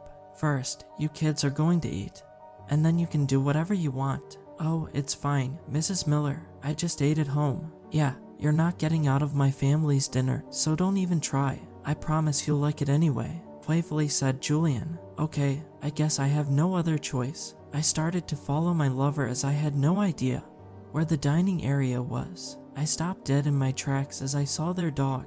"Oh, is this Mark?" And as I began to approach him, Julian loudly exclaimed, "No, it hasn't been fed yet." Knowing what this means, I just rejoined with "Okay, sorry." I was getting used to him scolding me, and dare I even say, I was starting to like this side of him, all dominant, and I suppose protective of me, even if I didn't know what it was from. Just as we sat at the dining table, as Mr. Miller arrived as well. "Good afternoon, sir," I said, trying to be as respectful to them as possible. "Afternoon to you too. Are you Julian's friend, Henry or something?" "Yeah, that's me," I just replied with a satisfied smile, knowing that his parents seemed to like me. "Sweet. He's been eating our ears off the entire day about how excited he is to have you around for a sleepover or something." With a giggle, I replied, "Yeah, Julian invited me over to sleep at his place." The moment those words came out of my mouth, with a smirk drawn on my boyfriend's face, he looked at me, knowing well what I was saying was not true.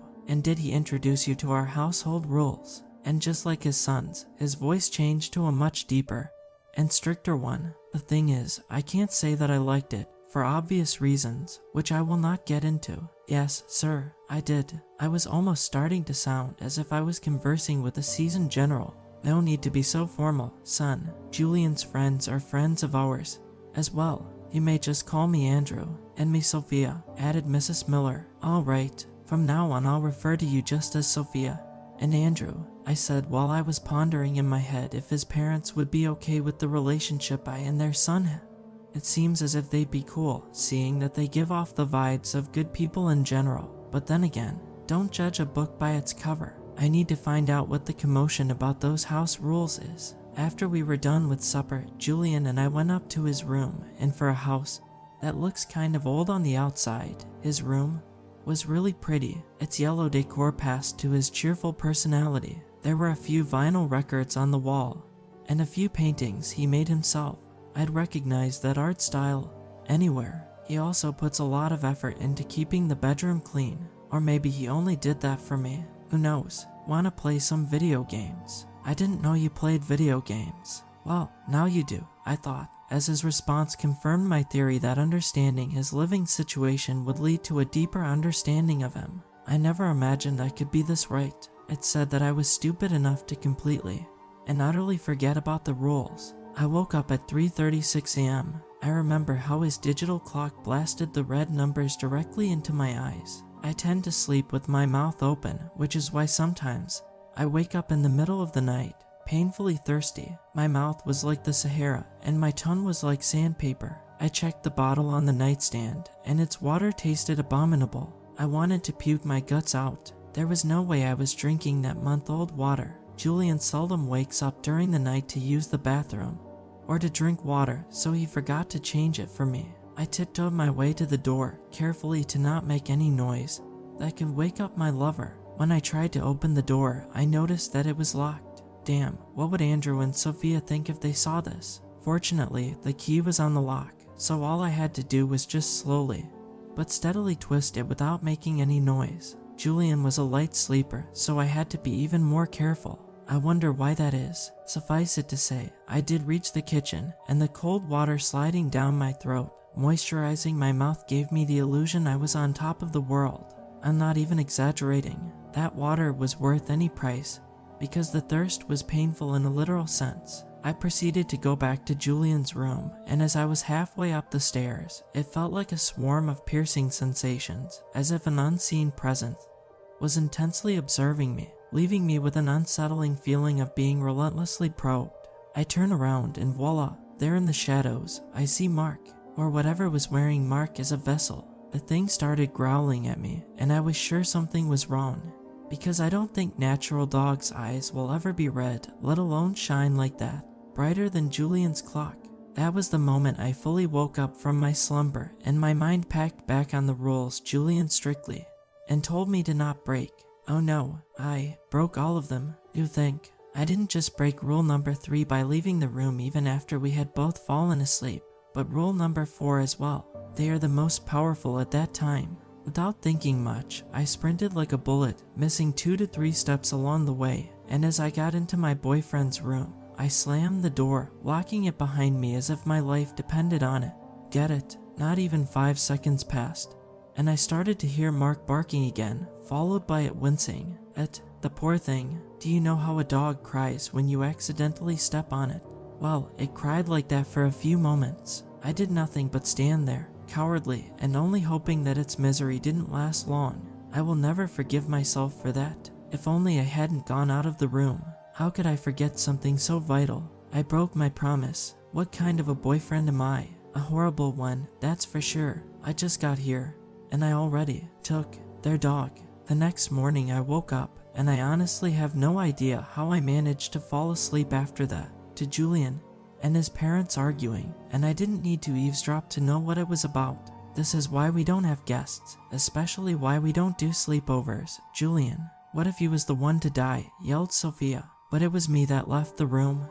That night, I had to pee. Plus, you never told me what could happen. Julia, we know it was your friend who left the room last night. You're too goody two-shoes but could never break a rule. I mean, of course they'd figure out it was me. It doesn't take a genius to figure out why their dog dies suddenly after they get a visit from a guest that they probably already suspected was going to break a rule. Why was Julian taking the blame though? I can handle them screaming at me, kicking me out, and never wanting to see me again. It's not like I wouldn't deserve it. Julian is way too good for me. Mom, no. Stop taking your anger out on my boyfriend. It wasn't him. Well, at least I get to experience Julian's coming out to his parents. Not everything is bad, I guess. Oh, so he's your boyfriend. An even better reason to take the blame for him. I think he outed himself by accident. Damn, the fact that he would throw himself in a fire like that. For me, it even hurts knowing what I did wrong. And he's the one taking responsibility. I don't deserve him. If anything, who should hate me? No, despise me even. His parents never confronted me directly about it, but I could tell that they didn't believe Julian, as after that day they grew cold towards me. Damn, when he and I got the chance to talk alone, I apologized like 100 times, but nothing I say or do will ever bring poor Mark back. He finally explained to me who they were. Do you remember how I told you that the house was big? Wow, don't you think it's strange how old 3 people live in it? The previous owners of the house all died in mysterious ways, and the house was sold for a cheap price. The Miller family decided to buy it, seeing it as winning the lottery, considering how big the family was and how cheaply they could afford the place. But the thing is, according to Julian, the previous owners still haunt the house, believing it to be stolen from them, which is kinda true I suppose, and now they want to get revenge. The thing is, Julian and his parents recognized a pattern, and so they created rules to avoid any dangerous confrontations with the ghosts. The dog, Mark, was just a sacrifice in case someone broke the rules. Someone like me. I was irresponsible and forgetful trash, and the poor dog paid the price. The way it cried, I'll never forget the sounds it made, for sure. All because I didn't want to drink that water. I never went back to that house, both to not face Sophia and Andrew again, and to not die. I hope I can persuade Julian to move in with me, away from those freaky ghosts. I'm scared for Julian.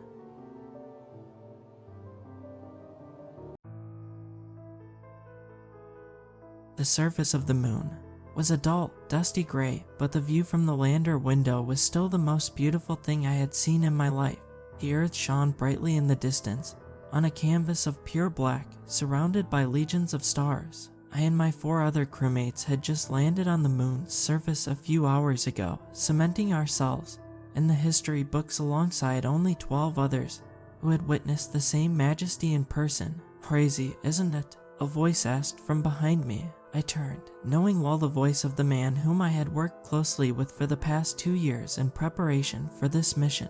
It was Andrew Ratcliffe, the crew's geological specialist. I can hardly believe it, I said breathlessly. I'm looking at it with my own eyes, and even still I can't believe we're here. Decades of staring up here wondering what it looks like will do that. Another voice chimed in, this one belonging to Diana Figueroa, our mechanical engineer. Doesn't seem real. The other 2 members of the crew, Noah Thornton, our medical specialist, and Amelia Shaw, our commander and pilot, were still working on donning their spacesuits, but I was certain they shared the same sentiment.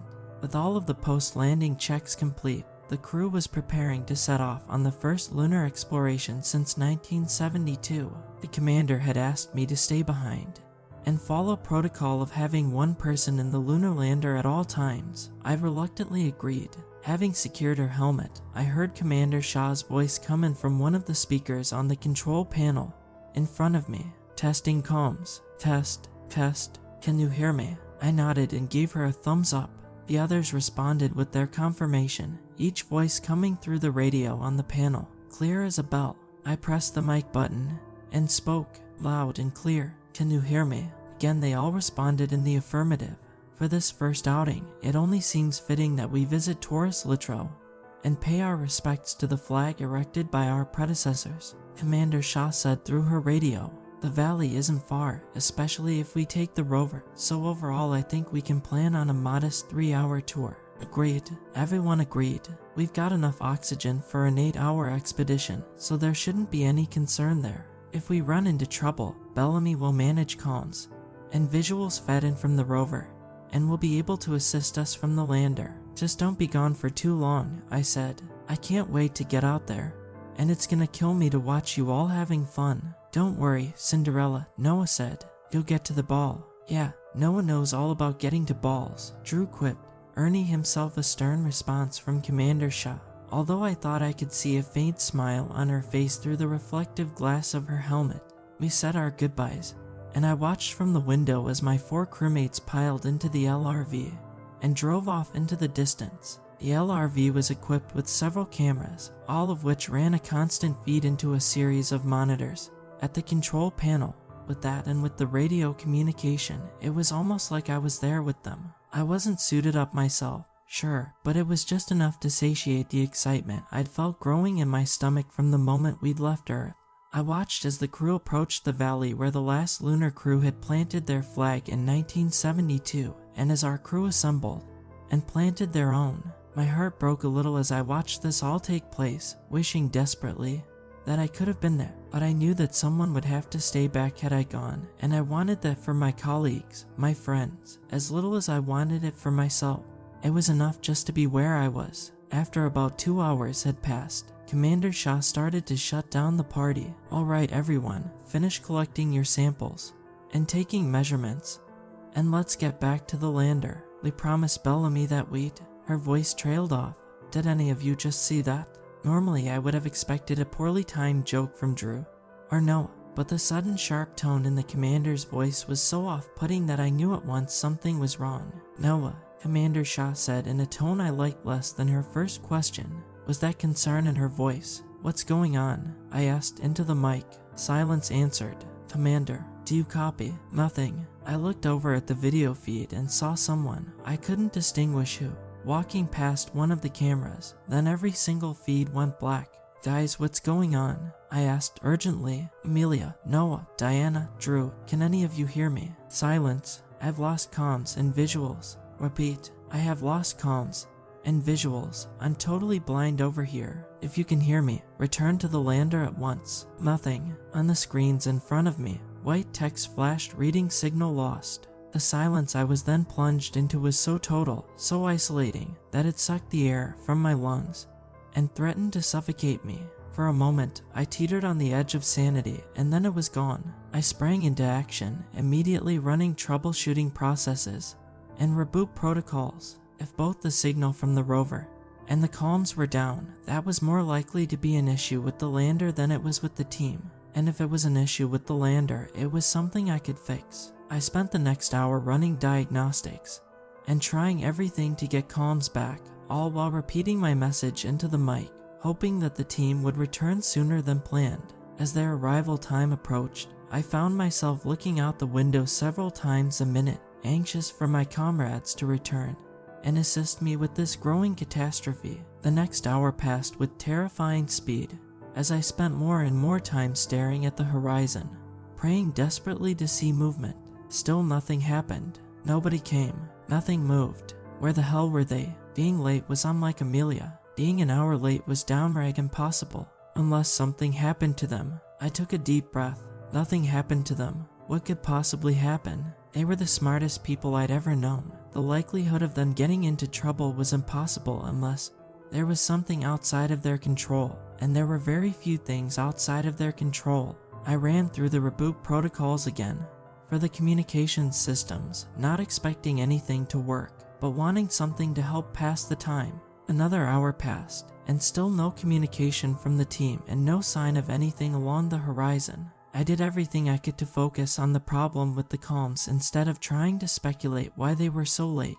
There was very little I could do until I either made contact with them or they came back to the lander. Eventually, I came to the conclusion that the only way the signal to the lander could be down was if there was physical damage to the antenna, because not only was I unable to receive messages from the crew, I also couldn't make contact with NASA or the ISS. In order to fix that, I would have to climb to the top of the lander and investigate it for myself.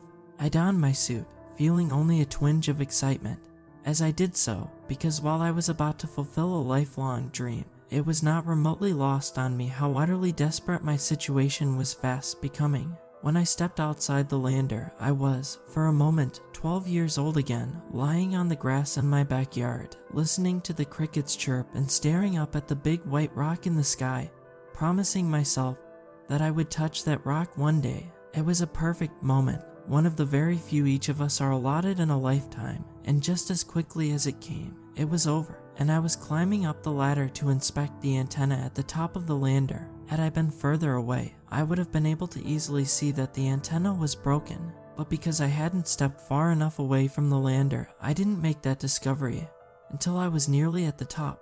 The antenna and dish were misshapen and bent, and, upon closer inspection, I saw a series of small cracks and scratches around some of the narrower parts. Had I not known better, I would have guessed it had somehow been damaged during landing. However, that was impossible because the antenna hadn't fully deployed until after we were safely on the moon's surface. I did what I could, which was admittedly little considering the state of disrepair the antenna was in, and returned to the lander. I was able to get a few garbled sound bites, which was better than what I had been getting, but nothing that I could count as distinguishable communication. I was just about to take my suit off when I heard it coming through the radio, and my helmet was the faint, staticky voice of Commander Shaw.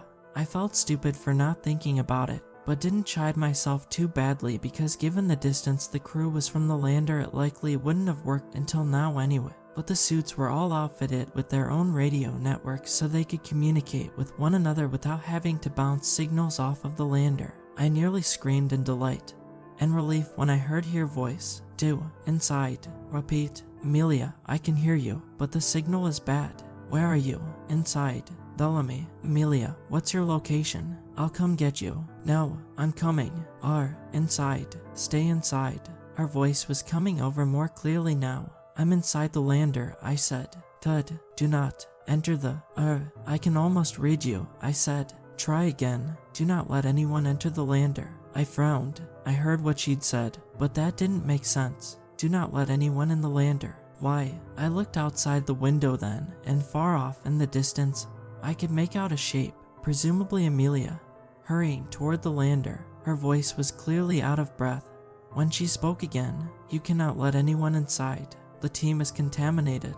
Unless we can purge the contaminant, nobody can enter the lander." I looked at the clock and did some quick math. "Amelia, where are the others? There's no way any of you have much oxygen left. 10 minutes, maybe 15, or 20 max. I can come out and bring you." "No," she said sternly. "Do not come out here. The others are coming, but I think they've all been exposed." "Exposed to what?" "Something got into Noah's suit," the commander said, breathing heavily now.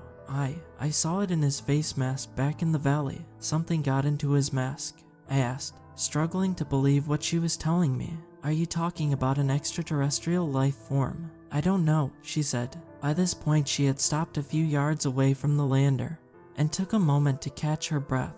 "Maybe, probably, that's the only explanation I can think of.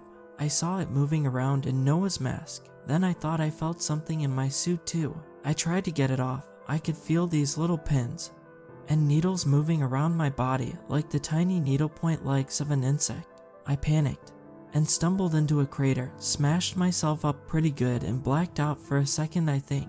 When I came to, I noticed a small tear in my suit. I patched it up with tape, but I can't be sure if the tear was there before or after I fell into the crater. I think that's how whatever it is got in, but..." The commander was cut off by other voices then, choppy and indiscernible at first, but soon I could confirm them to be the other 3 members of the crew. "Thank God," I said into the mic.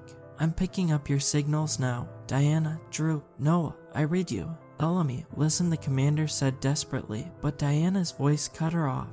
"We lost communication. Then the commander fell down into a crater. We think she may be concussed, because when she came around, she was experiencing disorientation and paranoia." I looked down at the camera that was positioned toward the front of the lander, where Commander Shaw was now sitting. She stared up at the camera and shook her head slowly. "We need to get her inside so we can take a look at her," Noah said. "Open the airlock, and we'll get her taken care of."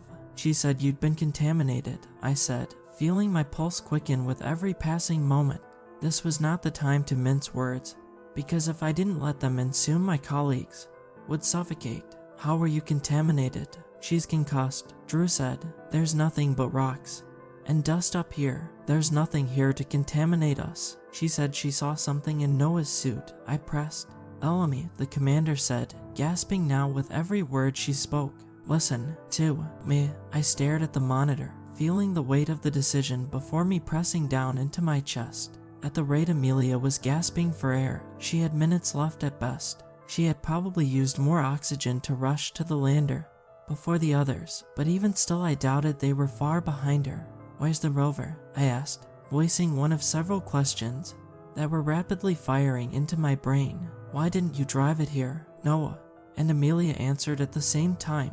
Noah's explanation had been that the rover lost power. Amelia's had been a single word: escape. The others had reached the lander now and were banging on the side of the airlock. "Bellamy, open the door," they yelled desperately. "I need to understand the contaminant," I pressed. "Noah, what was in your suit?" Nothing was in his suit. Andrew fired back angrily. She's sick, and if you don't let us in, she's going to die. Amelia was on her side, and I could hear a rattle in her throat with every labored breath and word she spoke. This is Amelia Shaw. Final transmission. Over the commander's final words, the crew continued banging on the side of the lander, screaming at me to let them in so they could save her. God damn it, Bellamy, open this door. My stomach twisted in knots with the decision I was faced with to save the lives of my fellow crewmates and risk contamination of myself and possibly of Earth, or to keep them locked out and let them die of asphyxiation, kill them all, and save my own life, or save them all now and condemn myself along with them. I nearly did it. I nearly opened the airlock to let them in. I nearly saved Amelia's life, and in doing so, killed us all. What stopped me was a realization I hadn't come to until I'd given myself a moment to think. The airlock could be opened from the outside. Of course it could. I'd done it myself just a short time ago, so why weren't they opening it for themselves? And why was Amelia the only one gasping for breath?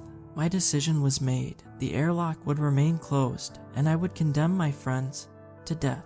The minutes fell away like the tears on my cheeks as I mourned the loss of my dear friend and commander, while the sounds of fists beat against the side of the lander. This carried on for an hour or so, maybe longer, and still none of them gasped for breath even once. I was able to get a signal out, at least enough to share my story along with a repeating sauce signal, but the reception still doesn't seem to work, so there's no way of knowing if this transmission even made it back to Earth.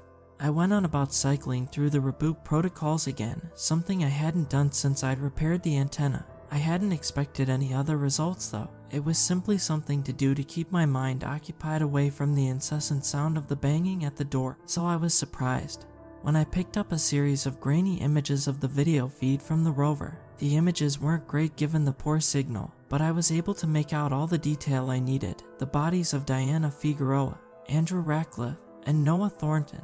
Diana was draped over the front seat of the rover. Andrew was leaning against a rock about 10 yards away, the glass of his helmet smashed, and Noah was lying face down in the dust, half of his body hanging over the edge of a crater. In the distance, I could just barely make out another trio of what looked like bodies that bore a striking resemblance to the spacesuits worn by the last men that had walked across the same ground just over 50 years ago. Men that I had read about, seen videos of, idolized, perhaps one of whom had heeded the calls of his other crewmates and opened the door.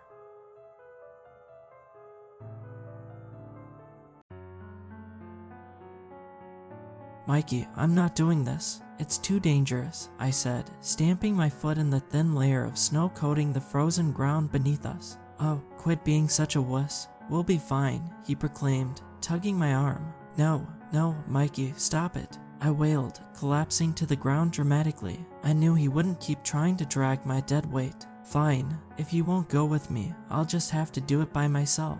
He released his grasp and shuffled to the ice. My heart pounded like a jackhammer in my tiny chest. Mikey, please, you're going to get hurt, I cried, tears beginning to blur my vision. Kyle, shut up, I'm trying to concentrate, he retorted, calculating each footfall with a precision that my 6-year-old mind couldn't comprehend. I held my breath, anxiously anticipating the tragedy that I feared would come. Mikey continued to scoot across the frozen lake, oblivious to the danger he was in. A few tense seconds later, and he'd reached the midway point. See, Kyle, you were being a big crybaby for naught. Crack. A massive fracture erupted below Mikey's feet, spider webbing across the glassy surface on which he stood. My brother's face drained of color as the consequence of his blunder crashed down on him like a ton of bricks. The ice groaned beneath his weight. Mikey didn't have much time. Don't move.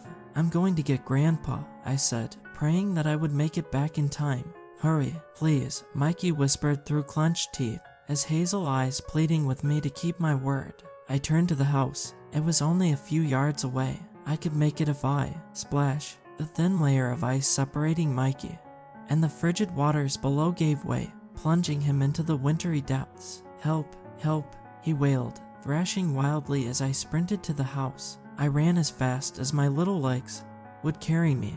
By the time I made it inside, I was wheezing and sputtering nonsense. Grandpa, Mikey, ice, fell, drowning," I cried, pointing out the window and to the lake, where Mikey was visible flailing his arms, desperate to escape his frozen prison.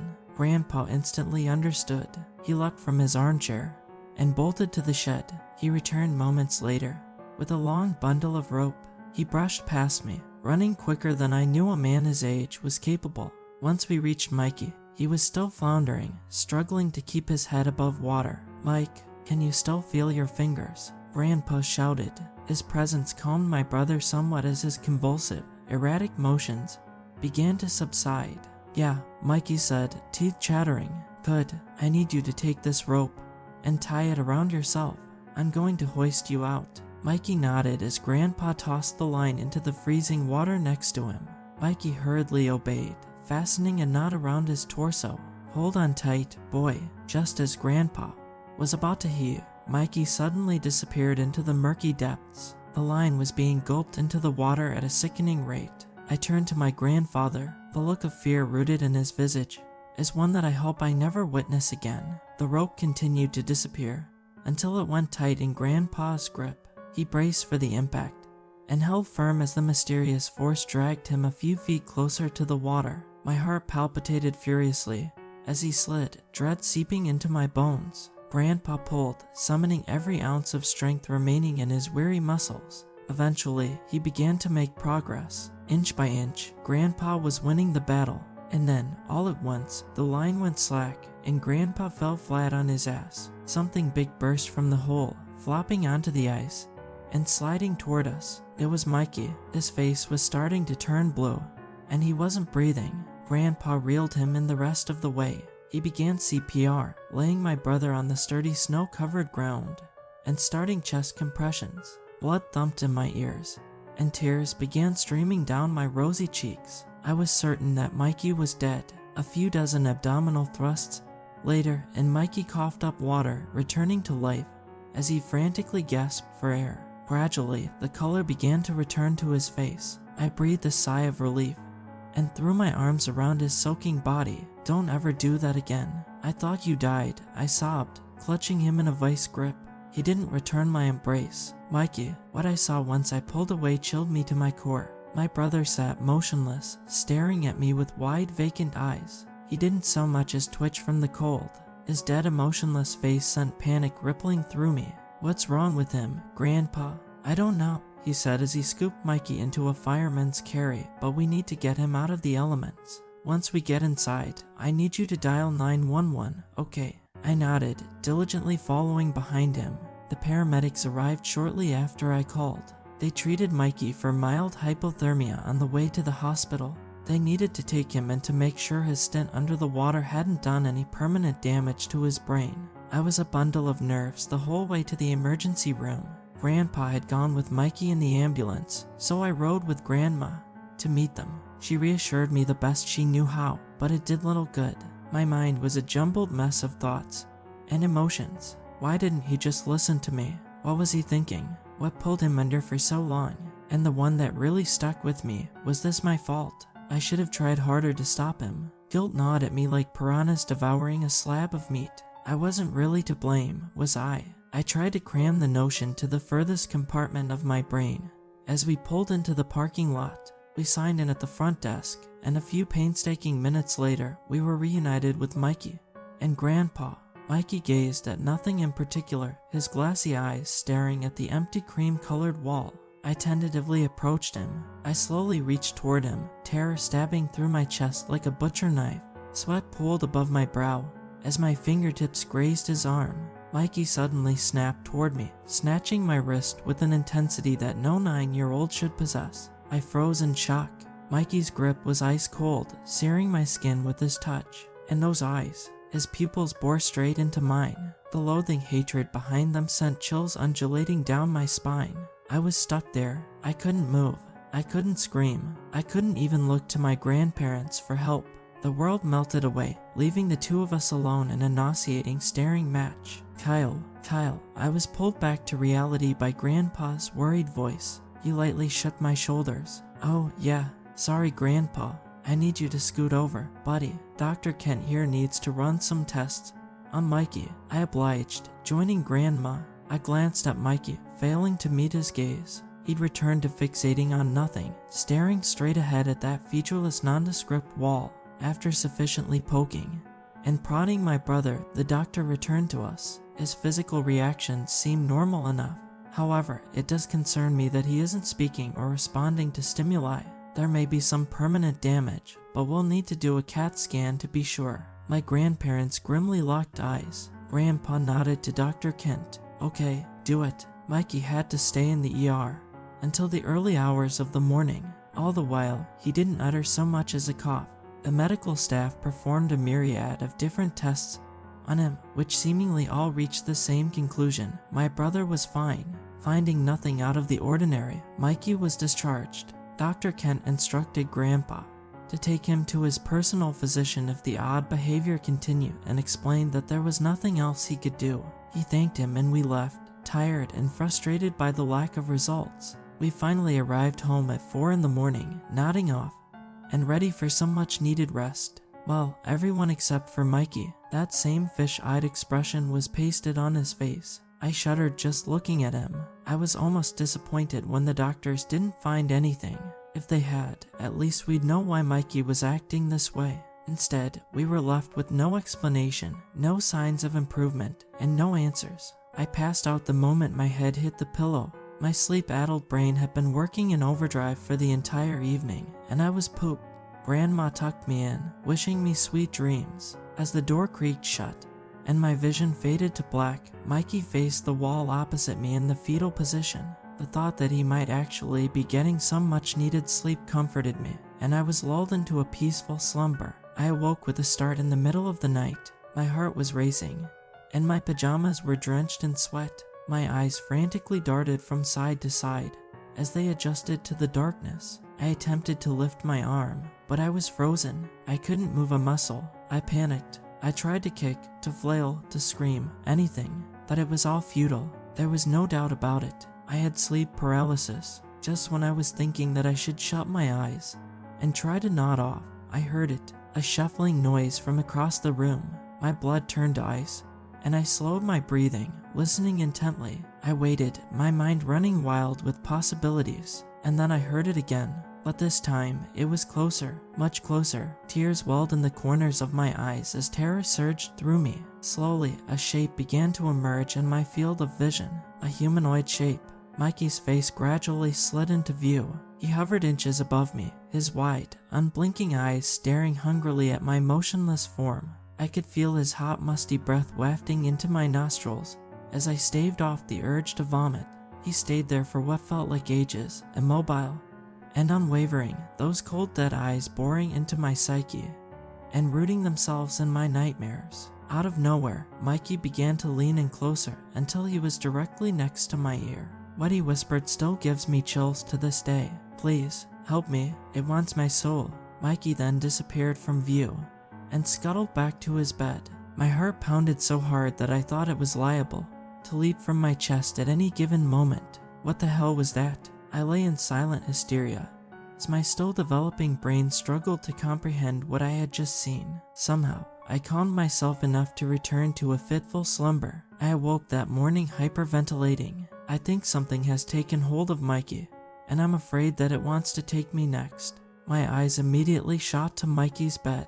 He was lying there, facing the wall in the same position he had adorned the night prior. Last night, was that all a nightmare? I didn't want to find out. All I wanted was to put as much distance between myself and Mikey as possible. I trudged into the kitchen, rubbing my eyes wearily. The tantalizing aroma of eggs and bacon greeted my nostrils. I practically floated up to the counter where Grandpa sat, reading the paper and sipping his morning coffee. "How'd you sleep, kiddo?" he said, tousling my hair. "Good," I lied, hoping he wouldn't detect the deceit polluting my statement.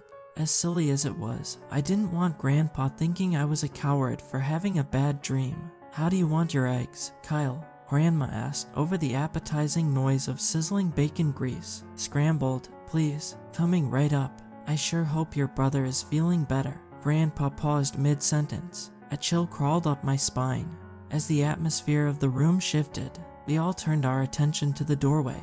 There Mikey stood, still as a statue, The bug eyes plastered on his face were now bloodshot and marred with bulging spider webbing veins. He was staring straight at me. All the dread from the night before returned tenfold as I quickly averted my gaze. "Hey, buddy, you want some breakfast?" Grandpa said, coaxing him to join us. No response. Mikey wouldn't take his eyes off me. I didn't know what to do. We sat in tense silence, waiting for something to happen. "Okay, Mike, let's take a seat at the table," Grandpa said, hurriedly rushing him to a chair. Mikey's legs moved, but his eyes remained glued on me. I gulped, a dry lump working its way down my throat. Suddenly, I wasn't so hungry anymore. "I have to go to the bathroom," I said, excusing myself from my spot. "Hurry back, Kyle. Your eggs are going to get cold," Grandma said. I nodded despondently and trudged to the bathroom, locking myself inside. I had to get away from Mikey. That's how I formulated a plot, ultimately deciding to play a twisted version of hide and seek with my brother. I was never an overly creative kid, and it was the best solution that my sleep-addled brain could conjure up. I crept out of the bathroom, returning to my family. Mikey's empty stare fell directly on me the moment I entered the room. "Thanks for breakfast, Grandma. I'm not really feeling hungry, though. Maybe you could give it to Mikey." Concern washed over her countenance, sending a pang of guilt streaking through me like a lightning bolt. "What's wrong, sweetie? Are you not feeling well? Come, join us at the table." "Agnes, let the boy be," Grandpa said, shooting me a knowing look. "He'll eat when he's ready." I mouthed a silent thank you as Grandma conceded. "Okay, but it'll be here if you change your mind." I bolted to my room, desperate to escape Mikey's gaze. I hid there until he showed up, deadpan expression eating at my conscience. I ran, slamming Grandma and Grandpa's door shut, and slipping under the bed. I could hear his footsteps in the hallway, slowly tracking me down. It took him a while, but eventually he found me. Those vacant eyes sent a shiver rippling through my body. I again darted away to a new spot. Things went on like that for the rest of the day. I'd be lying if I said it wasn't a little exhilarating. It was like a constant game of cat and mouse. Once nightfall came, I was exhausted. Hours of hiding from my brother had really taken a toll on me. I was ready to take a trip to Dreamland and forget about Mikey's weird behavior just for a little while.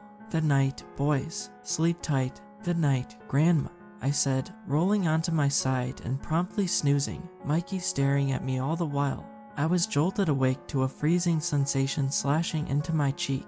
Wind. I was outside. Why was I outside? I drearily opened my eyes, panic spiking through my chest like a spear once I realized where I was. I was met with a view of the stars and a labored dragging sound. It was me. I was being dragged through the snow. I started squirming, fighting to free myself from whoever or whatever had taken hold of me. I painstakingly rolled onto my stomach, and the culprit was revealed. It was Mikey, and he was taking me to the lake. I thrashed and convulsed in his grasp, battling tooth and nail to free myself to no avail. Mikey, or whatever had taken control of his body, was too strong. He tugged me by my shirt, effortlessly pulling me closer to the water's edge. My shirt, that was my salvation. I slipped it off just as we reached the ice coating the lake's surface. Mikey continued forward unfazed, as if he hadn't noticed the sudden lack of weight in his grip. I watched, tears threatening to spill down my cheeks, as Mikey carelessly made his way to the middle of the lake. Each reckless footfall sounded like a crashing meteorite. As he reached his destination, somehow completely unscathed, he turned to me.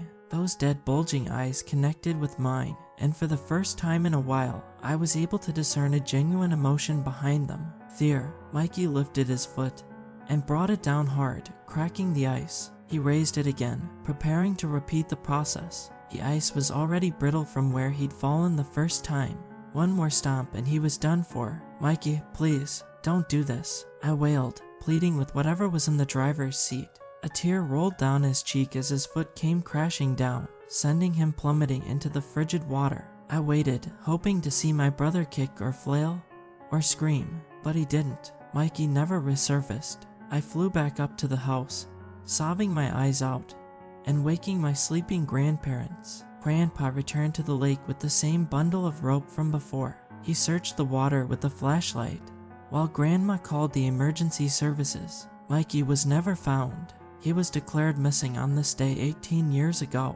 I can't truly move on from his disappearance. He's been legally declared dead, but I know that he's still out there somewhere, because every year I make the 8-hour drive to visit my grandparents. In the winter I return to the lake at night, free from prying eyes. Sometimes I swear I can see Mikey's blue, tumescent face peering back at me from beneath the ice, and now he's always smiling.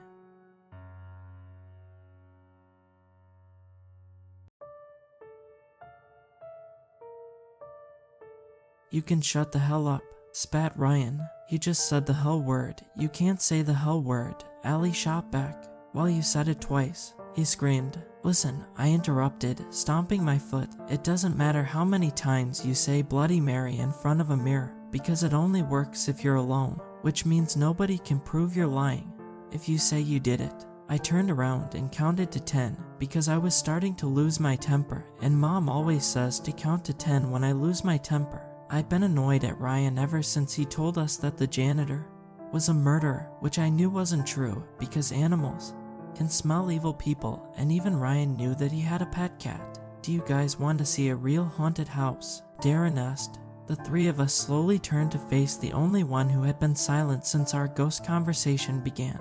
"If you're afraid, that's fine," Darren shrugged. "If anyone's too scared, just say so. Everyone else should follow me." I would have stayed behind if Ryan or Allie was scared, because I just explained to Darren that I was keeping them company, but they were waiting for me to say the same thing, so no one spoke up, and we all just followed Darren. "This is your house, dumb butt," Ryan sneered as we walked through the back door. Darren didn't say anything. "What the hell kind of game are you playing?" Allie asked, as she got braver with her swear words. Since he didn't respond, we kept following his lead as he walked through the kitchen that always smelled just a little bit rotten, and headed to a door. "Hey, you've never showed us down here," I said in a hesitant voice as he opened it, revealing stairs to the basement.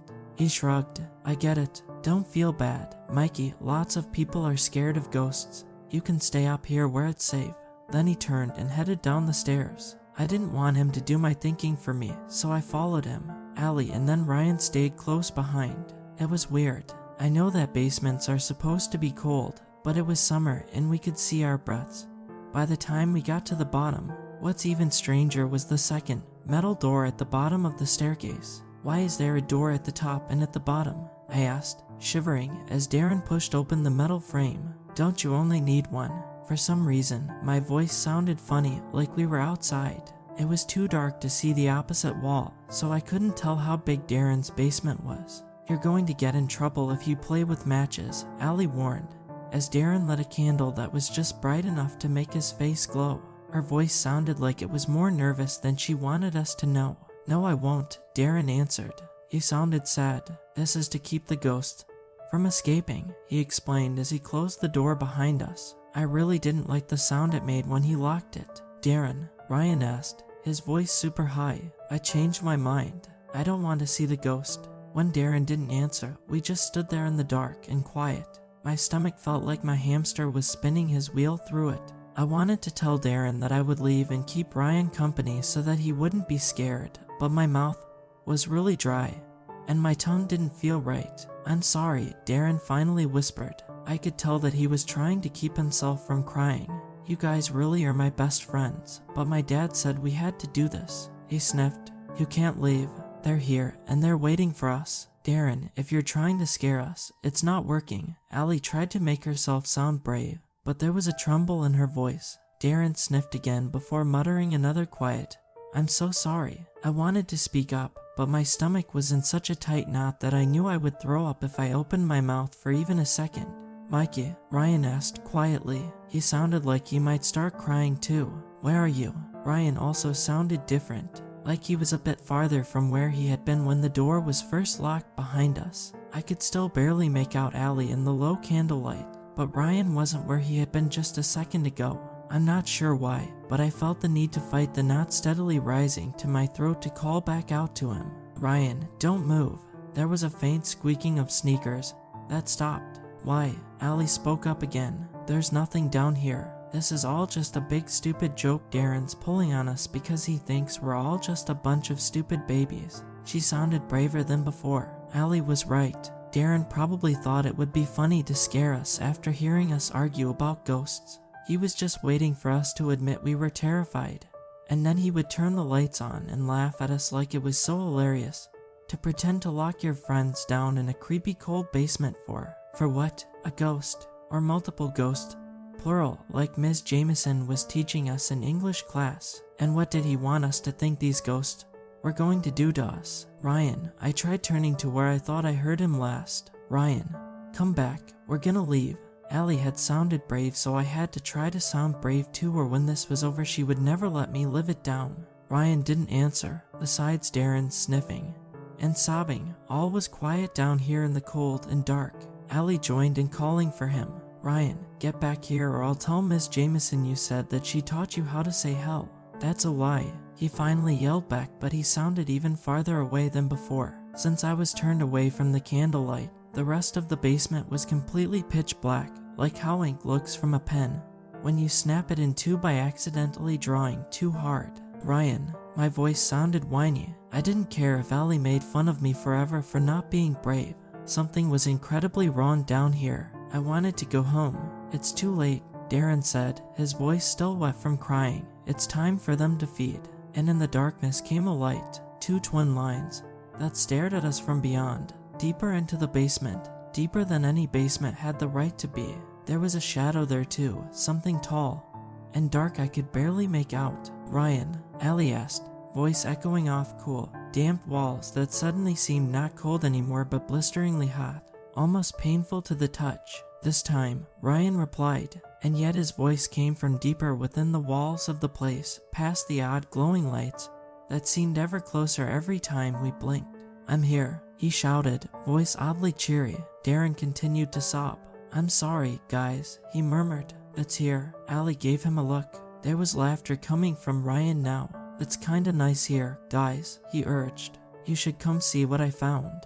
Then a door on the other end opened, and more glowing lines. No, now I was certain these were eyes. Join the others. The basement seemed to stretch into the door, and beyond I could see Ryan. Allie shouted. His figure was there, at the door, hands beckoning us forward. Allie ran toward him, but stopped midway. Darren lit another match. What the hell? I shouted. What we thought was Ryan was an illuminated, pale-skinned thing that hung from a door, levitating ominously off the floor. Its eyes glistened a pale white. It reached out and tried to grab Allie, and behind it there was movement. Darren, I seethed. Give me the match. He whined, but I snatched it anyway, and I tossed it into the dark. There were so many more pale-skinned things in there. They were small, and yet the way they moved made me fear them like I'd never feared before. A taller one walked behind them. Is that I cut myself off, pausing. Ms. Jameson. No, it wasn't. It looked like our teacher, but something was very wrong with it. Its skin did not seem to wrap. Its eyes were pools of white, and others, kids in our class, were there.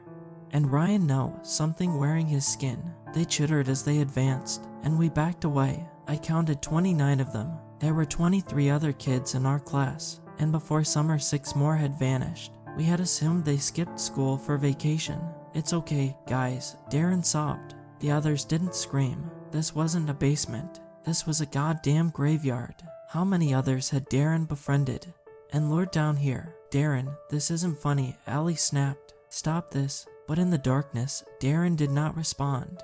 We backed into the door to the stairs, and I unlocked it, swinging it open. We moved through and shut it, the clicking and clacking of the knot people behind us. They slammed themselves against the door, and then stopped. That's when I gazed around. We weren't looking back up at the first floor of the house. This impossibly so was still basement. No, what the hell? I yelled. Why are we? There was a hiss, and twin piercing eyes appeared above us, one of the figures crawling through a vent. Click-clack, it hissed. It's not that bad, not Ryan said, his eyes a pearly white. It's really fun. Darren, what in the actual hell are you up to here? I said, grabbing his stupid, blubbering face in both hands. His eyes spun wildly, trying to look anywhere but at me. Behind him, I could see Allie going at the not Ryan thing with a broom as it tried to squirm out of the vent.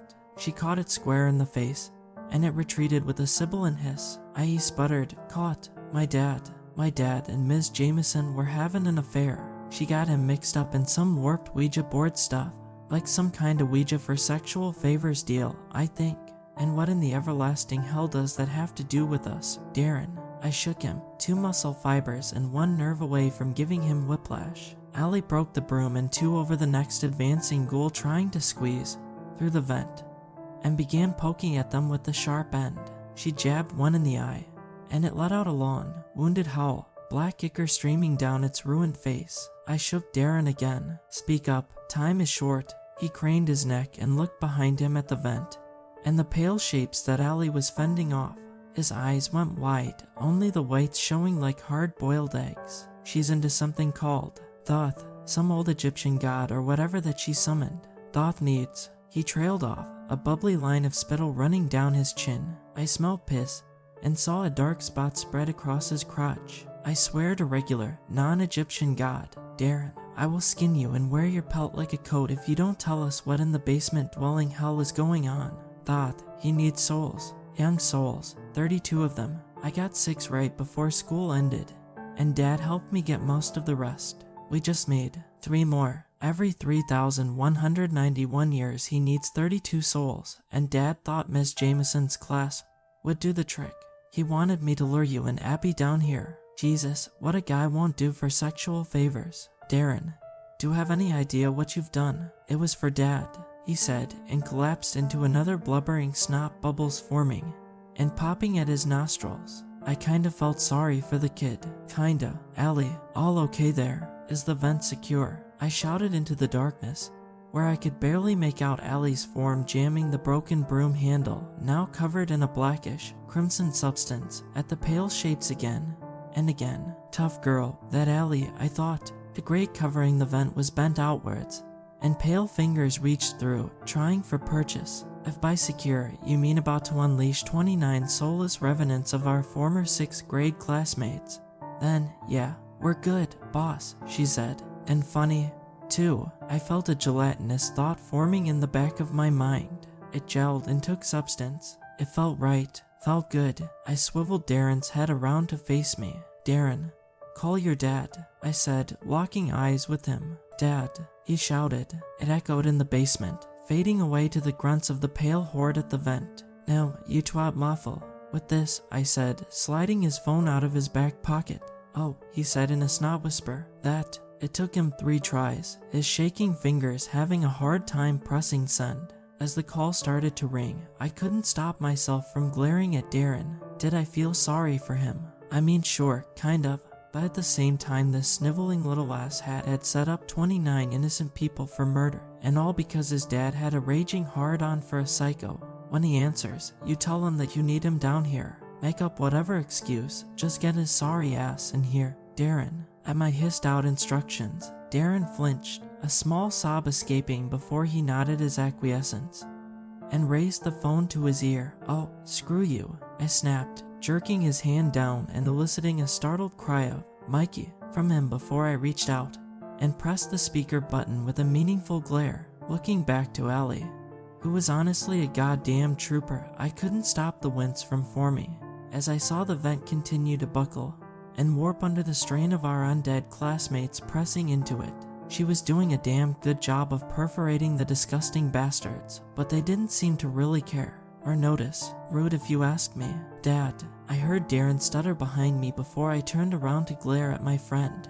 Former friend, definitely former. All friendship ties were severed when he tried to offer me an alley up as sacrifices. Dad, I need you to meet me in the basement, please. Behind us, from within the vent, our classmates hissed and groaned, and I immediately whipped around to gaze at the squirming dead, my finger snapping to my lip as I hissed out a desperate, that earned a look from Allie, that screamed really, and a series of indignant-sounding groans from the corpses. I guess they didn't like being shushed. Stab them with a broom handle, sure, but don't shush them. Then not Ryan. I think he was actually amused of the hissing coughs or anything to go by. Or maybe he was just trying to be intimidating. I don't know. Behind me, I could hear Darren pleading with his dad to meet him down here. Something about a gas leak. Hearing that, I spun to face him once more, an incredulous look on my face as I listened to the bull spewing from his mouth. And then I heard, well, damn, Darren, just hold on, I'll be right down. We don't want anything ruining all our hard work. And then a click. He'd bought it. Darren, I say this with full disrespect. Your dad is a dumbass, okay? You're a dumbass for following along in this crazy ass murder booty call scheme. And your dad is just... By the end of my rant, I was full on screaming at my former friend, even his tears. And snot flowed freely down his face. Gross. I'm sorry, Mikey. I'm so sorry. He wheezed out between sobs, but I'd honestly had it. 29 people, 29 innocent people had been murdered by this pair of inept jackasses. Yeah, well, I'm sorry too, Darren, I replied, reaching out to pat him on the shoulder before giving him a vicious shove towards the vent even as I yelled out, Allie, come on. At my signal, Allie jumped back from the vent, abandoning it to the corpses. As she did, the vent finally gave way, buckling out, and falling to the ground with a resounding clang, followed by a body that slid to the floor with a wet thunk.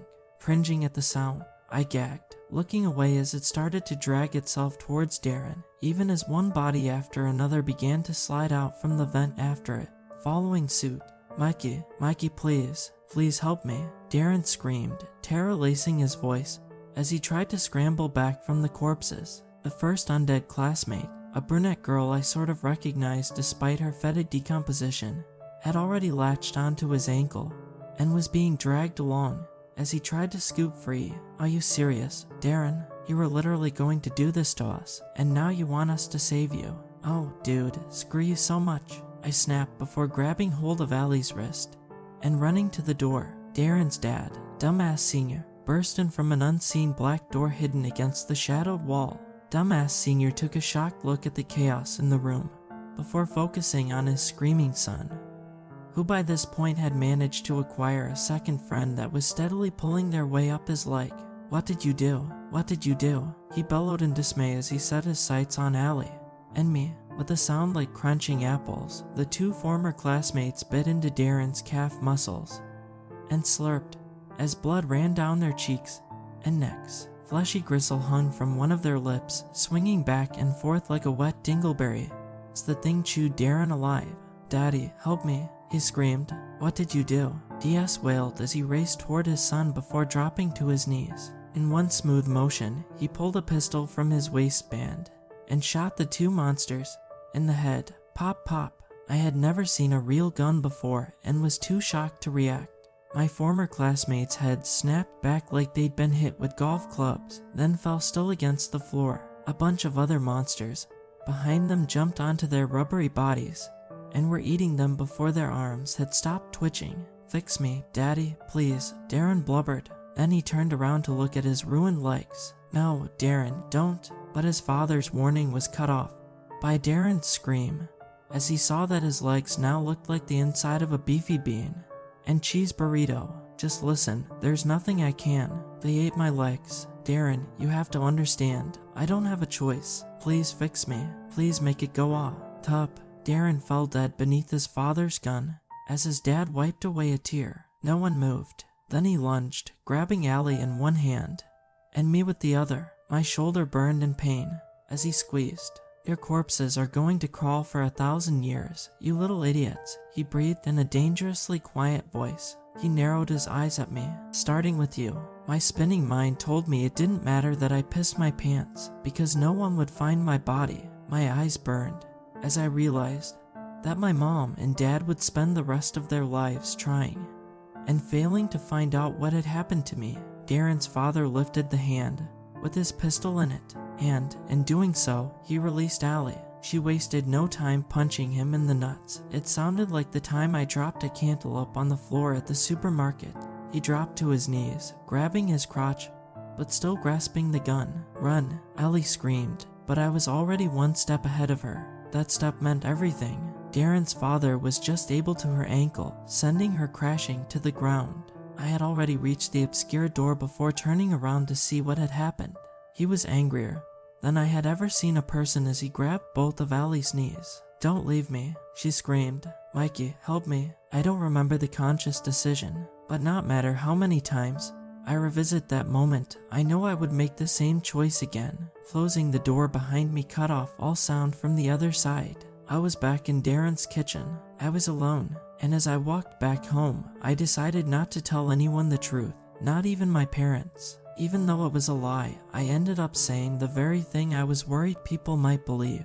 I had chickened out before entering Darren's basement, leaving Ryan, Allie, and Darren to go on without me. That was the last I saw of them. As the lone child from my classroom who did not vanish, everyone wanted to hear my story. I got good at repeating it. I never found out if Darren's father or Ms. Jameson disappeared as well. 32 vanished children dominated the conversation enough on their own. In the years since, I haven't followed up on them. I'm afraid of what I might find out. I'm afraid they might track me down. And I'm terrified that I might finally get what I deserve, instead of being the only one who didn't.